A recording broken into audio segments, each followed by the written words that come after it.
अस्सलाम वालेकुम नाज़रीन, आप देख रहे हैं प्रोग्राम सिटी एट 10। मैं हूं आपके साथ आपकी मेज़बान रमशा कमल। मेरा आपका साथ होगा 10 बजे से लेकर 12 बजे तक। और सबसे पहले आज की शो के आगाज़ करेंगे आज की जो मोटिवेशनल स्टोरी है उसके साथ, और कहानी में छुपा हुआ सबक भी ढूंढेंगे और देखते हैं कि आज की कहानी क्या है। तो बहुत साल पहले की बात है कि एक गाँव में एक बहुत बहादुर लड़का रहता था जिसका नाम उमर था। उमर की उम्र जो थी वो सिर्फ और सिर्फ 12 साल थी, लेकिन वो अपनी बहादुरी और जहानत के लिए पूरे गांव में बहुत ज़्यादा मशहूर था। एक दिन उमर ने गांव के बुजुर्गों से एक पुरस्कार कहानी सुनी कि किस तरह ज़मीन के नीचे एक दूसरी दुनिया मौजूद है जहां कीमती ख़जाने छुपे हुए हैं। उमर की दिलचस्पी इस कहानी में बहुत ज़्यादा बढ़ गई और उसने फैसला किया कि वो उस दुनिया को खुद देखेगा। अगले दिन उमर ने अपने सामान के साथ एक बोरी भरी और गांव से बाहर उस मकाम की तरफ चल पड़ा जहां उसने सुना था कि ज़मीन के नीचे बहुत सारे कीमती जो है वो ख़जाने छुपे हुए हैं और वहां रास्ता मौजूद है। वो दिन भर चलता रहा और आखिरकार एक पुराने खंडर में जा पहुंचा जहां उसे पुरानी सुरंग मिली। सुरंग का दहाना बहुत ज़्यादा खौफनाक था, लेकिन उमर ने हिम्मत न हारी और सुरंग में दाखिल हो गया। सुरंग में एकदम अंधेरा था और रास्ता पेचीदा था, लेकिन उमर ने अपने चिराग से रोशनी की और आगे बढ़ता रहा। चलते चलते उमर को कुछ अजीब आवाज़ें सुनाई देने लगीं, लेकिन वो आवाज़ें इसको दिल के दहलाने देने वाली थीं और उमर ने दिलेरी दिखाई और आगे बढ़ता रहा। आखिरकार वो एक बड़े हॉल में पहुंचा और उसने देखा कि वहाँ पर हीरे, जवाहरात और ख़जाने पड़े हुए हैं। उमर की आंखें खुशी से चमक उठीं, लेकिन उसने लम्हे उसने देखा कि एक बहुत बड़ी मखलूक है जिसकी आंखें सुर्ख हैं और दांत नुकीले हैं, उसकी तरफ बढ़ रही है। उमर ने फ़ौरन अपना रास्ता बदल दिया और भागना शुरू कर दिया। वो मखलूक उमर के पीछे थी और उमर को महसूस हुआ कि उसकी मौत करीब है। ताहम उमर ने हिम्मत नहीं हारी और वो अपनी पूरी तवानाई के साथ भागता रहा। आखिरकार उमर सुरंग से बाहर आने में कामयाब हो गया और वो अपने गाँव वापस पहुँच गया। उसने गाँव वालों को सब कुछ बताया और उन्हें खबरदार किया कि वो कभी सुरंग के करीब ना जाएं। उमर ने इस तजुर्बे से सीखा कि लालच इंसान को कितनी बड़ी मुश्किल में डाल सकती है, और उसने फैसला किया कि वो हमेशा अपनी मेहनत के दम पर ज़िंदगी में आगे बढ़ेगा और कभी भी कोई आसान रास्ते का इंतखाब नहीं करेगा, किसी शॉर्टकट की तरफ नहीं बढ़ेगा। तो इस कहानी से हमें क्या सबक मिलता है कि लालच जो है वो यकीनन बुरी बला है और इंसान कभी कभार इसके ज़रिए अपनी जो है वो जान भी गंवा बैठ सकता है। इसका ऐसा नुकसान होता है जो कि हम कहते हैं ना कि शॉर्ट टर्म हम जो मेजर्स कर रहे होते हैं तो हमें लग रहा होता है कि हम ज़िंदगी में बहुत जल्दी आगे बढ़ जाएंगे, बहुत आसानियाँ हो जाएंगी, लेकिन क्या होता है कि वो हमारे लिए बड़ी बड़ी मुश्किल खड़ी कर देते हैं। तो हमेशा जो ईमानदारी है उसको मद्देनज़र रखें और ईमानदारी के साथ, मेहनत के साथ और हौसले के साथ जब हम ज़िंदगी में आगे बढ़ते हैं और काम करते हैं तो अल्लाह ताला भी हमें उसका सिला देते हैं, समर देते हैं, और यही असल कामयाबी है। तो इसी बात के साथ जनाब आज हमने मोटिवेशनल स्टोरी शामिल की। आज की जो मौसम की सूरत हाल है उस पर भी नज़र डालेंगे, क्योंकि कराची में बतदरीज जो मौसम है वो बेहतर हो गया है और जो टेम्परेचर्स हैं उसमें भी हमें कमी नज़र आ रही है। मौसम की सूरत हाल बहुत बेहतर हो गई है। तो आइए आज देखते हैं कि वेदर अपडेट्स क्या रहेंगी शहर भर में। तो यकीनन जो 31-22 तक टेम्परेचर जो है वो आज जा सकता है, और आज भी यही कहा गया है कि मतला अबर आलूद रहेगा, यानी क्लाउडी वेदर रहेगा। तेज़ धूप निकलने का कोई इम्कान अभी तक जाहिर नहीं किया गया है।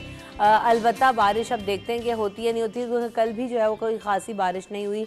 किसी भी इलाके में बारिश की जो है वो हमने देखा कि ख़बरें नहीं थी। हल्की हल्की सी कुछ बहुत दूर जो है वो बूंदाबांदी वगैरह हुई, लेकिन इसके अलावा मौसम जो था वो क्लाउडी वेदर ही है।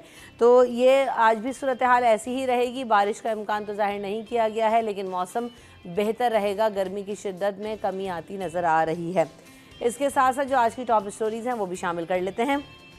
इंटरनेशनल केमिस्ट्री ओलंपियाड में पाकिस्तान के जो तलबा हैं उन्होंने कांसी का तमगा जीत लिया है, और सऊदी अरब के शहर रियाद में ये मुनक्किद की गई इंटरनेशनल केमिस्ट्री ओलंपियाड, और इसमें पाकिस्तानी तालिब इल्मों ने बेहतरीन कारकर्दगी का मुजाहरा किया और कांसी का तमगा हासिल कर लिया है। और कराची ग्रामर स्कूल के अब्दुल राफे हैं जिन्होंने ये तमगा हासिल किया है, तो बड़ी ज़बरदस्त बात है। इसके अलावा मेयर कराची ने शहर की सड़कों की अबतर सूरत हाल पर नोटिस लिया और सिंध हुकूमत और वर्ल्ड बैंक के ताउन से चलने वाले इदारे क्लिक के सरबराह को मरासला जारी किया है, और उसमें उन्होंने कहा है कि कराची को बेहतर बनाने वाले मंसूबे क्लिक के प्रोजेक्ट डायरेक्टर को तमाम सड़कों की जो तफसीलात हैं वो इरसाल कर दी हैं। गुज़िश्ता और रवां साल जिन सड़कों को बेहतर किया उनकी हालत जो है इस वक्त वो ख़राब हो चुकी है, और जिन सड़कों की हालत बारिशों के दौरान ख़राब रही, शहरियों को मुश्किलात का सामना रहा, उनकी तफसीलात भी दर्ज की गई हैं। इसके अलावा वर्ल्ड बैंक ने सोलर सिस्टम के यूनिट्स तकसीम करने की मंजूरी की तौसीक कर दी, और आलमी बैंक ने सोलर सिस्टम के 2 लाख यूनिट्स तकसीम करने की मंसूबे की जो है वो तौसीक कर दी है। और जो टीम है वर्ल्ड बैंक की वो 2 लाख सोलर यूनिट्स की तकसीम से मुतालिक उनको ब्रीफ किया गया है। Karachi water and sewerage service improvement project के बारे में जब ब्रीफिंग दी गई तो उसमें बताया गया कि WSIP का जो मकसद है वो शहर में पानी की फराहमी है, वाटर बोर्ड की माली सूरत हाल को बेहतर बनाना है। यह अजलास के हवाले से जो है वो कल हुआ, जिसकी अपडेट्स हैं।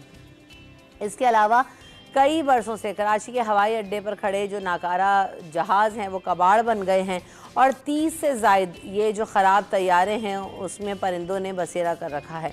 परिंदों के बायस कोई भी जो उड़ान भरने वाला तैयारा है उसके साथ कोई भी नाखुशगवार वाक़या भी पेश आ सकता है और हमने देखा भी है माजी में कि इस तरह के वाक़यात पेश आए हैं। तो कौमी एयरलाइन के जो 13 नाकारा तैयारे हैं वो खड़े हुए हैं। कौमी तैयारों में एयरबस 310 और 2 जंबो जो बोइंग है 747 वो भी शामिल हैं। इसके अलावा कौमी एयरलाइन के तैयारों के हवाले से जो कस्टम्स की जानिब से जो है उन्होंने जनरल डिक्लेरेशन वो भी तलब कर रखी है, लेकिन अभी तक कोई ऐसी रिपोर्ट जारी नहीं की गई है।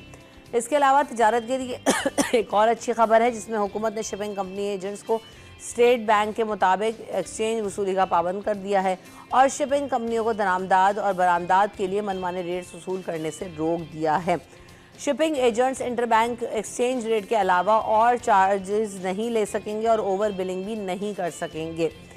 इसके अलावा कराची में 20 से ज़ायद निजी गैर कानूनी सिक्योरिटी कंपनियां जो हैं वो काम कर रही हैं, रजिस्टर्ड नहीं है, लेकिन उसके बावजूद वो काम कर रही हैं। कराची पुलिस गैर कानूनी करार दी जाने वाली निजी सिक्योरिटी कंपनियों के खिलाफ जो है वो कार्रवाई करने में नाकाम नज़र आ रही है और महकमा दाखिला सिंध के तहरीरी हुक्मनामों पर भी कराची पुलिस अमल नहीं करवा सकी है। ये सारी खबरें होंगी, इन पर तबसरे और तज्ज़िये भी होंगे और जो है हमारे साथ हमारे में शामिल गुफ्तगू होंगे, उन सबको आपसे तारुफ भी करवाएंगे। लेकिन वक्फा ले लेते हैं, वक्फे के बाद welcome back in city at 10। तो जनाब हम आज जो शहर कराची की सूरत हाल उस हवाले से भी आपको बताएं कि इस वक्त जो नाता खान ब्रिज है उसका फिर एक हिस्सा जो है वो गिर गया है। अभी कुछ ही दिन पहले मेंटेनेंस हुई और नाता खान की जो दूसरी वाली साइड थी उस पर हमने देखा था कि एक पैच जो है वो टूट गया था जिसको बनाया गया है। अब क्या ये वही हिस्सा है, कोई और टूट गया है? बार बार ब्रिज क्यों टूट जाता है? क्योंकि एक जाम सादिक पुल और एक नाता खान ब्रिज जो है वो अताब का ही शिकार रहते हैं, उसमें से कुछ ना कुछ जो वो टूटता ही रहता है, गिरता ही रहता है। नाकिस मटीरियल के इस्तेमाल पर यकीनन ये सवालात उठ रहे हैं और KMC पर सवालात उठाए जा रहे हैं कि जो है वो क्यों इस तरह से हो रहा है और पुल की हिफाजती दीवार का भी जो बड़ा हिस्सा है वो ज़मीन बोस हो गया है। किसी भी वक्त जो है वो कोई बड़ा हादसा जन्म ले सकता है, क्योंकि उससे पहले भी हम देख रहे हैं कि कई दफ़ा ये सूरत हाल पेश आ चुकी है। क्या अपडेट्स हैं, कौन सा हिस्सा है, कहाँ से कहाँ जाने वाला है, मनाजिर भी आपको दिखा रहे हैं सिटी 21 की स्क्रीन पर। ये एक्सक्लूसिव मनाजिर हैं जहाँ पर आप ये देख रहे हैं कि जो समझ लें आप फुट बेल्ट बनाया जाता है जिसमें से गुजरगाह होती है वो भी हिस्सा टूट गया है दीवार के साथ वाला, और इस दीवार के नीचे जो है वो खाली वो है क्या कहते हैं उसको, मैदान टाइप जगह है। तो ये भी एक रिस्की बात है। दूसरी बात ये कि जो सड़क है वो भी खस्ता हाल है। तो इस पर बात करेंगे हमारे नुमाइंदे फरहान हमारे साथ मौजूद हैं, उनसे बात करते हैं। तो फरहान अपडेट्स दीजिएगा, क्या ये सिर्फ दीवार ही टूटी है या ये जो हिस्सा है वो भी टूटा है, और ट्रैफिक की रवानी की क्या सूरत हाल है इस वक्त वहाँ पे? जी बिल्कुल, नाता खान पुल जो है इस वक्त खस्ता हाली की मिसाल बनता चला जा रहा है। नाकिस मटेरियल का इस्तेमाल KMC पर जो है सवालात उठाने लगा है। 2 रोज कबल ही बारिश के बाद नाता खान ब्रिज का जो उतरने वाला हिस्सा है वहाँ पे जो वो गड़ा पड़ा था। ये गड़ा जो है वो साल में तीसरी बार जो वो नमूदार हुआ था, जिसकी मरम्मत का काम जो इस वक्त चल रहा है, जिस वजह से ट्रैफिक जो वो खासा मुतासिर है। गुलिस्तान जौहर, डालमिया और नर्सरी से आने वाले ट्रैफिक है जो नाता खान ब्रिज से होता हुआ आगे एयरपोर्ट की तरफ जाता है, ये जो वैसे मुतासिर था। जबकि दूसरा एक और बड़ा कारनामा KMC की कारकर्दगी का जो वो सामने नजर आया है, जिसके ऊपर जो वो सबसे पहले सिटी 21 ने इसकी निशानदेही की है। पुल की हिफाजती दीवार जो कि हिफाजती के लिए बनाई जाती है, अक्सर औकात को फुटपाथ के तौर पर भी इस्तेमाल किया जाता है, यहाँ से लोग जो वो गुजरते भी हैं। इसका एक बड़ा हिस्सा कमर पेश 1000 से 1200 मीटर करीब ये एक हिस्सा है सिटी वॉल का, जो कि जमीन बोस हुआ है। खुशकिस्मत बात यह है कि नीचे जो वो कोई रिहायशी जगह या कोई चलने वाली जगह नहीं थी, जिस वजह से हिफाजती दीवार का एक बड़ा हिस्सा गिरने से कोई जानी नुकसान नहीं हुआ है। हम देख सकते हैं पुलिस के अंदर कि ग्राउंड जो वो नीचे नजर आया है। लेकिन इस वक्त अगर हम पुल की मनाजिर की बात करें तो इस वक्त पुल एक खतरे की अलामत बना हुआ है। पुल की हिफाजती दीवार का जो बचिया हिस्सा है वहाँ पे बड़े बड़े जो वो क्रैक्स जो वो नमूदार हुए हैं, जो कि साफ इस बात की अलामत दे रहे हैं। जबकि अगर हम हिफाजती दीवार के पास खड़े हुए हैं तो हमें बाज़ाब्ता ये महसूस भी होता है कि पुल जो वो इस वक्त हिल भी रहा है। क्योंकि किसी भी बड़े हादसे को जन्म भी दे सकता है। जबकि नाकिस मटेरियल का इस्तेमाल ये एक केएमसी की कारकर्दगी पर जो वो सवालात उठाने लगा है कि नाकिस मटेरियल इस कदर जो वो इस्तेमाल किया गया कि पुल जो है वो बार बार मरम्मत का मुंतजिर होता चला जा रहा है। मसला यही है कि बार बार जो है वो इस पुल की मरम्मत की भी जाती है, लेकिन उसके बावजूद यहाँ पर हम देख रहे होते हैं कि कभी शुक्र है इस वक्त ट्रैक पे जो है वो गढ़ा नहीं हुआ है, वरना तो ये नॉर्मल प्रैक्टिस बन चुकी है। फरहान, आपने हमें अपडेट किया, आपका बहुत शुक्रिया। और वाकई हम ये देख रहे होते हैं कि ट्रैली भी जो है उसमें भी काफ़ी ज़्यादा खलल आता है, लोगों को परेशानी का भी सामना करना पड़ता है। और फिर वही वाली बात कि जब हैवी ट्रैफिक भी उस पुल से गुजर रहा होता है और ये सड़क का टूट जाना, ये इंतहाई तशवीशनाक बात है कि कोई भी बड़ा हादसा वाकई किसी भी वक्त रोनुमा हो सकता है। हमारे नुमाइंदगान भी हमारे साथ यहाँ पर मौजूद हैं, उनको तारुफ आपसे करवाते हैं। अशरफ खान साहब मेरे साथ शामिल गुफ्तगू होंगे, वेलकम टू द शो। और अयाज राना साहब भी जो है वो आज शामिल गुफ्तगू होंगे, आपको तो खुशामदीद कहते हैं। बहुत शुक्रिया। तो एतराज़ तो आपको बहुत थे कि जी क्यों, क्या हुआ, अब ये जो ब्रिज टूट गया। अच्छा, आप मुझे एक बात बताएं, ये ब्रिज आप दोनों से चलने सवाल करता हूँ, क्या आप लोगों ने ये ब्रिज बनते हुए देखा था या बना हुआ देखा था? जब आपने होश संभाला ये ब्रिज बना हुआ है, जाम सादिक पुल तो मेरे अब्बा के ज़माने। अच्छा, तो एक कंक्रीट की लाइफ होती है, कोई भी चीज़ बिल्डिंग बना दी हो ताहयात जिंदा नहीं रहेगी, वो कंक्रीट की लाइफ होती है। कंक्रीट की लाइफ 30 साल जो मैनेज बताई जाती है, 40 साल समझ लें। हमारे मुल्क में चलें जी, बहुत अच्छा मटेरियल इस्तेमाल होता है, 50 साल होगी। ये देखें, अब जब चीज़ें बन जाती हैं उसके बाद जब उसके ऊपर मुसलसल ये शारा फैसल के कनेक्टिंग करने वाला आपका ब्रिज है, ये नाता खान ब्रिज आज का नहीं है। मुझे तो नहीं याद ये कब बना था, मुझे भी नहीं पता। जब मैंने होश संभाला तो इस ब्रिज के ऊपर से हम जाते हुए मलीर को कनेक्ट करने या एयरपोर्ट को कनेक्ट करने के लिए ये ब्रिज बना था। अब बात आ जाती है कि ये पहले सिंगल था, उसके बाद इसको जब दोबारा एक्सटेंशन हुई है इसकी, अगर आपको याद हो, इसकी एक्सटेंशन हुई थी और इसके उल्टे हाथ पे जो आबादी है वो PIA की जो रेजिडेंशियल आबादी है वो वहाँ वो उस टाउनशिप जिसको कहते हैं वो वाला एरिया है। ये तमाम एरिया आधा ये कैंटोनमेंट और PIA ये सिविल एविएशन के इलाका है। वहाँ पे नीचे इसके से एक रास्ता बनाया गया है, नीचे जो अंदर सीधे हाथ पे जो आबादी है उसके लिए अंडर एक पास बनाया गया, वो भी अभी हुआ, इससे पहले नहीं था। लोग सीधे हाथ से जाते, पहले गलती से ट्रेन चलती थी, ट्रेन का नीचे से ट्रैक था, ये उसके ऊपर से, और वो भी ट्रेन हमारा मेन लाइन नहीं थी, वो भी अंदर एक डिपो के अंदर जाती है, वहाँ पे उसके लिए वहाँ पे कनेक्टिविटी थी उसकी, जिसकी वजह से ये ब्रिज बनाया भी गया था। अब बात ये आती है कि नाकिस मटेरियल नहीं है, वो एक कंक्रीट की लाइफ थी, वो ख़त्म होती जा रही है। जब ये टिप टिप वाली बारिश होती है उसके बाद हम देखते हैं कि बहुत सारी जो मिट्टी, इसकी साइड की जो मिट्टी है वो ढह गई। जो आप देख रहे हैं साइड वॉल, उसको क्योंकि ब्रिज की जो साइड्स होती हैं उसकी जो उसको जो जिसको आप बंद का पुश्ता जैसे होते हैं ना, पुश्त होती हैं उनकी, इस तरह इसको सहारा दिया था, तो मिट्टी वो निकल के जिसकी वजह से अब वो हिस्सा जो आप कह रही थी फुटपाथ वाला जो उसके साइड ट्रैक होता है वो बैठ गया। तो बात ये है कि इसका मटेरियल के ऊपर अब आप उंगली नहीं उठा सकते, इसके डिज़ाइन पे आप उंगली नहीं उठा सकते। हाँ, इस बात पे ज़रूर आप उंगली उठा सकते हैं कि इसकी मेंटेनेंस क्यों नहीं की गई, या इसके लिए मुतबादिल, अब क्योंकि ये इस तरह के तवातुर से वाक़यात हो रहे हैं तो यकीनन एक साइड को बंद करके एक नया ब्रिज दोबारा बनाया जाए जो अगले 50 साल या अगले 100 साल जो है इस मुल्क के लिए वो अपनी खिदमात अंजाम दे सके। तो ये वाली बात है। अब ये इस तरह के वाक़यात होते रहेंगे। ये थोड़ी बहुत इस शहर बड़ा शहर है, कॉस्मोपॉलिटन सिटी है। बताइए कि पहले ही शहर की सूरत हाल बहुत अबतर है कि अशरफ भाई डसे में रोजाना जो है ना फंस के आते, रेड लाइन ट्रैक की वजह से वहाँ पे। मैंने जो आप दोनों से मेरा सवाल था कि आप लोगों को याद है नहीं, वो बात आपकी सही है कि जो है इसको अशरफ भाई इसके ऊपर मजीद रोशनी डालेंगे। नहीं, हमारे यहाँ तो ये कहते हैं कि देखें पहले और ये एक ब्रिज नहीं है अशरफ भाई, आगा खान कह रही हूँ, नाता खान जो है, नाता खान से COD की तरफ जाने वाला जो ब्रिज है उसमें वो तो नया बना है, वो डिजाइन का फॉल्ट है। नहीं, वो उसमें डिजाइन का भी फॉल्ट है, उसमें मटेरियल का भी, उसमें तो इतने बड़े बड़े गड्ढे मैंने अपनी आंखों से होते हुए देखे। डिजाइन का फॉल्ट है। तो नहीं, मसला वही है ना कि अब आप तो पुराने ब्रिज की बात करें, नए वाले में भी हाल है, फिर जाम सादिक पुल चले वो तो बहुत ही पुराना है। देखिए, मेरा कोई कॉन्ट्रैक्टर या कोई रिश्तेदार या कोई वो नहीं है, लेकिन एक टेक्निकल बात है कि आपके जितनी भी उसके ऊपर से हैवी ट्रैफिक गुजरती है ब्रिजेस के ऊपर, एक आप मैंने ये बात बोली है कि अब आप जिस तरीके से 75-77 साल से मुल्क को चला रहे थे, अब उस निज़ाम से आप नहीं चला सकते। हर चीज़ का एक कानून मौजूद है, एक्सल लोड है, जिस तरह की चीज़ें हैवी लोडेड गाड़ियाँ वहाँ से गुजरेंगी और जिसका डिज़ाइन ही इतना शार्प कटिंग के साथ होगा तो वो लोड आएगा। चीज़ें देखें, समझने की भी जो टेक्निकल बात है, यहाँ बैठ के सिर्फ एक बोल देना या नॉन टेक्निकल बातें नहीं करें ना लोग, फिर बात वो करें जो बात चीज़ समझने की है। टेक्निकल उसकी देखें, उसका एंगल का एक मसला है जी।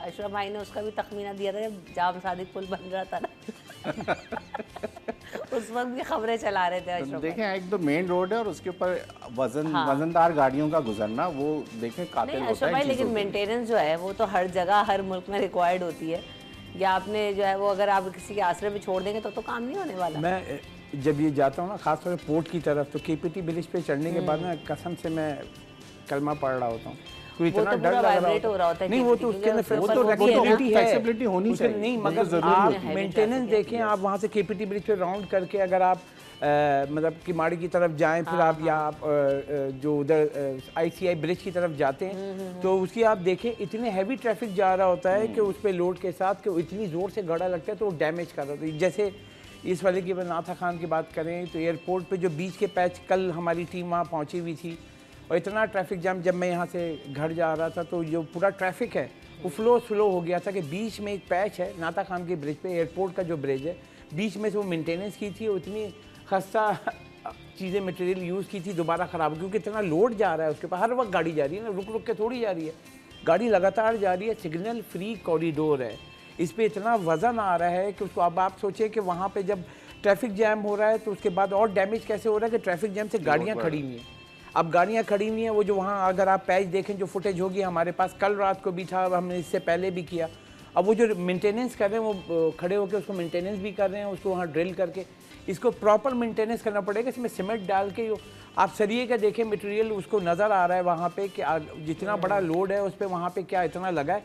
ये टेक्निकल लोग जो हैं, जो इंजीनियरिंग के लोग हैं, वो आके वहाँ पे देखेंगे। यहाँ पे आप देखें वो जो लोग खड़े हुए होते हैं, बस उसको डालो, सरिया डालो, उसमें वो डालो। सरिया भी नहीं डालते अशरफ भाई, सिर्फ सीमेंट तर बतर डाल देते हैं और उसको कारपेट कर देते हैं। मेंटेनेंस हो और कितनी देर ना में सरिया ना डामर, मैं तो डलते नहीं देखा। अभी जो नाता खान का पैच बना है उसमें कौन सा सरिया और डामर डला है, मैंने उसको गुजरते हुए खुद देखा है। मुझे बताइए कि आप जब घर में आप छत डालते हैं, आपको पता है उसकी सीमेंट का मटेरियल, सीमेंट की मजबूती क्या है, उसकी क्योरिंग क्या मतलब, यानी उसको पानी देना, तराई जिसे कहते हैं। सीमेंट की मजबूती, उसके अंदर उसके रेशो से ज़्यादा सीमेंट डाल दो तो ख़राबी है, कम डाल दो तो ख़राबी, वो रेशो से डलेगी और उसकी मजबूती आएगी उसकी क्योरिंग से।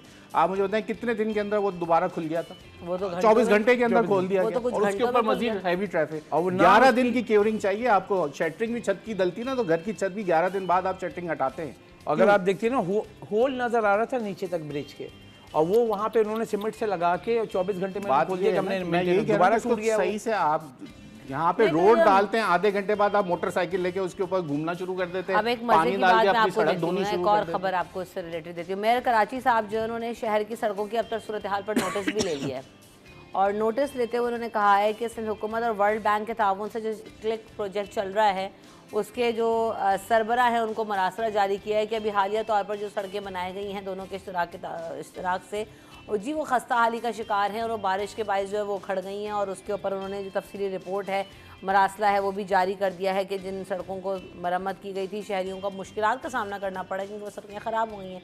तो क्लिक के सरबरा को जो है वो मेयर साहब बता रहे हैं। हाँ जी, अच्छा। बाकी तरफ क्या हाल है? चले बाकी सारी सड़कें तो क्लिक प्रोजेक्ट के अंडर नहीं बनी है ना, लेकिन वो कौन सी सड़कें जो क्लिक से बनी और खस्ता हाल हुई, कोई उसका निशानदेही यहाँ इसमें तो नहीं आया, रिपोर्ट में शायद बताया होगा इन्होंने। वो उन्होंने जो अगर वो वाज़े हो जाए हमारे सामने, अगर ये बात करते हैं एक्सप्रेस वे जो हम देखें जो क्लिक के रेफरेंस से उससे साथ इश्तराक से बना है, ऐसा इस रोड पे तो मुझे नज़र नहीं आया कि वो भी तो बना है ना, वो मलीर से अंदर जाने वाला जो रोड है वो भी तो वर्ल्ड बैंक और क्लिक के थ्रू बना है, तो वो ख़राब हो गया। मेरी नज़र से तो खराब गुजरा जहाँ तक तो मैं यही पूछना चाह रहा हूँ कि वो कौन सी ऐसी जगह है जो क्लिक प्रोजेक्ट में बनी और उसकी अंदर की अस्तरकारियाँ कहीं हुई हैं अगर गलियों वगैरह की, और उसके अंदर वो क्लिक मेन छोटी जगहों पे जब काम नहीं करता, वो बड़ी शाहराहों पे, क्योंकि वो वर्ल्ड बैंक के इश्तराक से और बड़े प्रोजेक्ट्स पे काम होता है क्लिक के साथ, तो बड़े काम तमाम क्लिक के उससे होते हैं। लेकिन वो मरासला उन्होंने कौन सी जगह के लिए लिखा है वो भी पता चल जाए तो पता बहुत अच्छी बात होती कि वो बता देते कि आप जो मरासला उनको लिख रहे हैं और कहाँ के लिए लिख रहे हैं, वो बात हमारे सामने आ जाए। शहर में बात करें तो आप 7 अजला हैं, आप 7 अजला में अगर ये ख़त भी लिख रहे हैं तो अजला का वो पता चलेगा कौन सा इलाका कौन सा इलाका। अब जैसे मैं बताऊँ सेंट्रल का, मेरे जो दोस्त हैं क्योंकि मैं वहाँ की पैदाइश हूँ, तो सेंट्रल में इतनी शिकायतें हैं कि आप मेन रोड तो आपको सही नज़र आएगी, जैसे हैदरी, आप हैदरी मार्केट भी जाती हैं, उसके बाद जैसे ही आप नॉर्थ नाज़ाबाद की बड़ी बड़ी जो गलियाँ उसमें आप जाएंगे, उसके बाद आपको लगेगा मुंजो दड़ों में आ गई, मतलब वहाँ सड़क है ही नहीं। अब वहाँ तो काम ही नहीं हुआ है ना। जबकि ये कहा गया था कि नॉर्थ नाज़िबाद तो प्लांट जो एरिया है उसको वो डिजाइन किया जी, उसका प्लान मैं आपको बताऊं, क्योंकि हम थे वहाँ पे मेन रोड 2 आने तो जाने पाकिस्तान बनते वक्त और थे। इसके बाद बीच में आपका गार्डन का एरिया था जो अब वो ग्रीन लाइन में आ गई है, और उसके बाद सर्विस लाइन भी थी। अब आप सोचिए कितनी चौड़ी, और फ्यूचर प्लानिंग के साथ नॉर्थ नाज़ाबाद ये बनाया गया था, सर्विस लाइन ख़त्म, वहाँ पे कमर्शियल एरिया बना दिया गया, फिर हैदी मार्केट से आप आगे आए तो सारा सिस्टम हम ही ख़राब कर रहे हैं ना। वो पूरी प्लान थी। आप वहाँ पे नॉर्थ नाज़ाबाद में देखें, क्योंकि बैक साइड पे पहाड़ का जो एरिया, वहाँ से बारिश का पानी आता, तो आप बरसाती नाले का पूरा सिस्टम था वो हमने बंद कर दिया। ये पुराना बना हुआ था, उसको हमने बंद कर दिया। वो बारिश का पानी आता है कहाँ, पूरा आपने सुना होगा KDA 5 स्टार जमा हो जाता है, तो आपने बरसाती नाले का पानी भी तो आ रहे हैं, लोग बता रहे हैं कि वो पूरा बरसाती नाला, और वो जो नाला वहाँ पर उसका पानी तो सड़कों पर आ रहा है, 5 स्टार नाले में आ रहा है। पहले इसीलिए ऑल्टरनेट रखा था कि जो आपका ड्रेनेज है वो अलग सिस्टम चलेगा और बरसात का पानी एक अलग सिस्टम के साथ बाहर निकल जाएगा। हमारे यहाँ माशाल्लाह से जो अब बरसाती नाले हैं, बरसात वो भी सेवरेज में डाल, वो भी सेवरेज हो गए, और जो सेवरेज नाला है वो भी नाला। फिर उसके बाद बरसात जब होती है, ज्यादा पानी आ जाता है तो फिर मुश्किल हो जाती है। सारी जो चौरंगियाँ थी, जो बरसाती नाले थे, उसके साथ ये प्लानिंग की गई थी, वहाँ दरख्त लगे हुए थे, क्योंकि बारिश का पानी जब वो नाले में जाता था, वो दरख्त को वहीं से पानी की सप्लाई होती थी। पूरा एक सिस्टम था, खत्म। आप जाके देखिए, ये हमने खुद बर्बाद किया है। अब ये जो बोल रहे हैं क्लिक के जरिए सही करेंगे, देखें क्लिक के जरिए जो प्रोजेक्ट बनाए गए सही वही नहीं कर रहे, उनको बस निशानदेही करा दी है, सही वही जो मरम्मत की गई। अभी आप मरम्मत का देखें, कहीं पे भी कोई नया प्रोजेक्ट चल रहा होता है तो अगर आप कोई सर्विस देते हैं, फिर मैं वही कि वो सर्विस लाइन पे जा अगर आप भेज रहे हैं तो सर्विस लाइन को तो ठीक कर दें, या इनको कोई फिक्र नहीं है, ये सिर्फ खत वत लिखते हैं, इनको कोई फिक्र नहीं। अगर इनको लेके जाएं सड़कों पे, जैसे हम कॉजवे पे आते हैं। क्लिक की बात कर रहे हैं ना, तो बाकी अपनी सड़कों का जो इनके अंडर कंट्रोल है, बाहर आप सदर में ही सूरत हाल देख लें, KMC ऑफिस के बाहर ही निकल कर देख लें किस कदर अबतर सूरत हाल है, किस कदर वहाँ पे मानसून का सीजन है। अभी तो कोई भी काम करना बेकार है। अगर आज भी कोई पैच वर्क करेंगे ना, अगर 2 दिन बाद अगर बारिश हो जाती है तो वो नहीं रुकेगा। आप ये बात पैसे जाया करने वाली बात होती है। तमाम ये चीजें हैं, हम समझ रहे हैं। अच्छा ये है एक और बात बताएं मुझे, मानसून निकल जाए, यानी अगस्त का महीना निकल जाए, उसके बाद शहर की इससे ज़्यादा अगर ये एक और सिस्टम से बारिश हो गई तो माशाल्लाह से जो रही सही है ना वो भी उखड़ जाए। अगर बगैर बारिश की भी बात कर लेना तो 3 हट्टी से जो गुरु मंदिर तक सड़क गई है वो किसने, वो तो वर्ल्ड बैंक ने नहीं बनाई, वो तो 3 दफ़ा बनी है। 3 दफ़ा बनी है, गवर्नमेंट के इस्तराक से बनी, इस्तराक नहीं बल्कि गवर्नमेंट ने बनाई है, PWD ने बनाई है, लोगों ने फुटेज मैंने देखा है, और फिर दोबारा KMC ने बनाई, फुटेजेस में देखा उसको तो लोगों ने यूं बैठ के उखाड़ा है। आपने देखा सोशल मीडिया पे वीडियो, उसका जो कारपेट है वो ऐसे हाथ से, जैसे हम अपना घर का कारपेट उठा रहे हैं, वो ऐसे जो ना पूरा वो अब तो जैसे रोड बनती क्या होता है, डामर निकल रहा है। आप देखेंगे तो रोड तो अब मैं तो पहली दफा देख रहा हूँ कि पहले अब रोड पे पहले जब देखते थे कि वो पीले वाले पत्थर डालते थे, फिर इसकी वो करते, अब क्या मिट्टी डालते हैं, मिट्टी के ऊपर वो सारा जो है सड़क का वो डाल देते हैं। मिट्टी के ऊपर कैसे चिपकी मैं समझ में नहीं आता, डामर, और उसके ऊपर रोलर जो चला देते हैं। नहीं, अब वो उसकी जो कंस्ट्रक्शन है अब थोड़ी सी चेंज होगी, उसके ऊपर नया जो अब आता है वो जिसको आप गेड़ा बोलते हैं वो इस्तेमाल होता है। पहले क्या होता है? गेड़ा, उसके अंदर जो आपके स्टोन्स होते हैं उसमें छोटे बड़े जो क्रश होता है, क्रश स्टोन जिसको हम कहते हैं, उसमें साइज होते हैं एक बड़ा और एक छोटा, और फिर उसके साथ एक और एक मटेरियल है मिट्टी का जो उसको बाउंडिंग करता है। आपने अगर जो ये अभी प्रोजेक्ट बन रहा होगा, आपने साइड पे देखा होगा कि वो ग्रे कलर की मिट्टी के साथ क्रश को मिला रहे हैं, वो अपनी खुद वो जो है वो गेड़ा बनाते हैं, वो तो उसके ऊपर आप पानी डालें तो वो जमना शुरू हो जाता है। लेकिन वो बात सही है शबाई की, उसके ऊपर डाल के उसकी भी एक थिकनेस देखें, हर चीज़ की मटेरियल अगर 3 इंच की थिकनेस के ऊपर आपका गेड़ा, अब यहाँ क्या है इतनी सी लेयर आपने आधे 1 सेंटीमीटर पत्थर डालते थे ना तो वो सड़कें आज भी थोड़ी चलने के काबिल हैं। जो ये अशरफ भाई बात करें बिल्कुल सही, जिनमें वो हल्का सा कारपेट बस डाल दिया उसको डामर मार देते हैं, उनका वही हाल है रट्टी वाली सड़क। अब देखिए दुनिया की प्रैक्टिस चेंज हुई, दुनिया में ही ये तो दुनिया में वही वाली बात है ना, 3 इंच डाल रहे हैं हम, 1 इंच। लेकिन अभी आप देखें ना हमारे कॉजवे पे जो रोड बन रहा है, अब जिससे आपने वो गेड़ा डालना है वो भी मशीन से डालते हैं, क्योंकि मशीन से कंट्रोल्ड साइज होता है कि मुझे 3 इंच डालना है तो प्रॉपर 3 इंच आप थिकनेस आपको नजर आएगी। और इसके अंदर एक चीज़ और है कि जहाँ हम कंक्रीट की बात करते हैं वहाँ रोड को भी जमने के लिए टाइम चाहिए। हमारे यहाँ रोड डलता है, उसके ऊपर गाड़ी चलनी शुरू होती है तो वो बिल्कुल बर्बाद। बिल्कुल ऐसे ही। ब्रेक लेते हैं, ब्रेक के बाद हाजिर होंगे। Welcome back in city at 10। तो खबर आज ये भी है कि कई बरसों से जो कराची के हवाई अड्डे पर खड़े जहाज़ हैं वो नाकारा हो गए हैं और ये कबाड़ बन चुके हैं। 30 से ज़ायद ख़राब तैयारे हैं। अशरफ खान साहब जो कि कबाड़ का शिकार हैं और उसमें जो है परिंदों ने बसेरा कर रखा है। अब जो दीगर फ़्लाइट जारी होती हैं तो परिंदे एयरपोर्ट की विसिनिटी में इतने अब वो तो आज़ाद हैं, घूमेंगे ही, लेकिन कितने हादसे भी हो चुके हैं। नहीं बिल्कुल सही कह रहे हैं, लेकिन यहाँ पे एक बता दूं, जैसे जो नाकारा जहाज़ हैं ये एक लाइफ पूरी कर ली थी, जो उसके इंजन वगैरह जो यूजेज के थे वो निकाल के, क्योंकि इंजन यूज़ हो जाते हैं, बाकी जो इसके एक लाइफ होती है, क्योंकि इंसानों ने बनाए ये जहाज़ तो उसकी एक लाइफ साइकिल होती है, उसके बाद वो ग्राउंड कर दिए जाते हैं। यहाँ पे मैं बताऊं कि भुजा एयर था, याद हो, एरो एशिया था, PIE के पुराने जहाज़ हैं, वो 777 बोइंग वाले ये अब नहीं उड़ते हैं, ये उड़ान ही नहीं भरते हैं।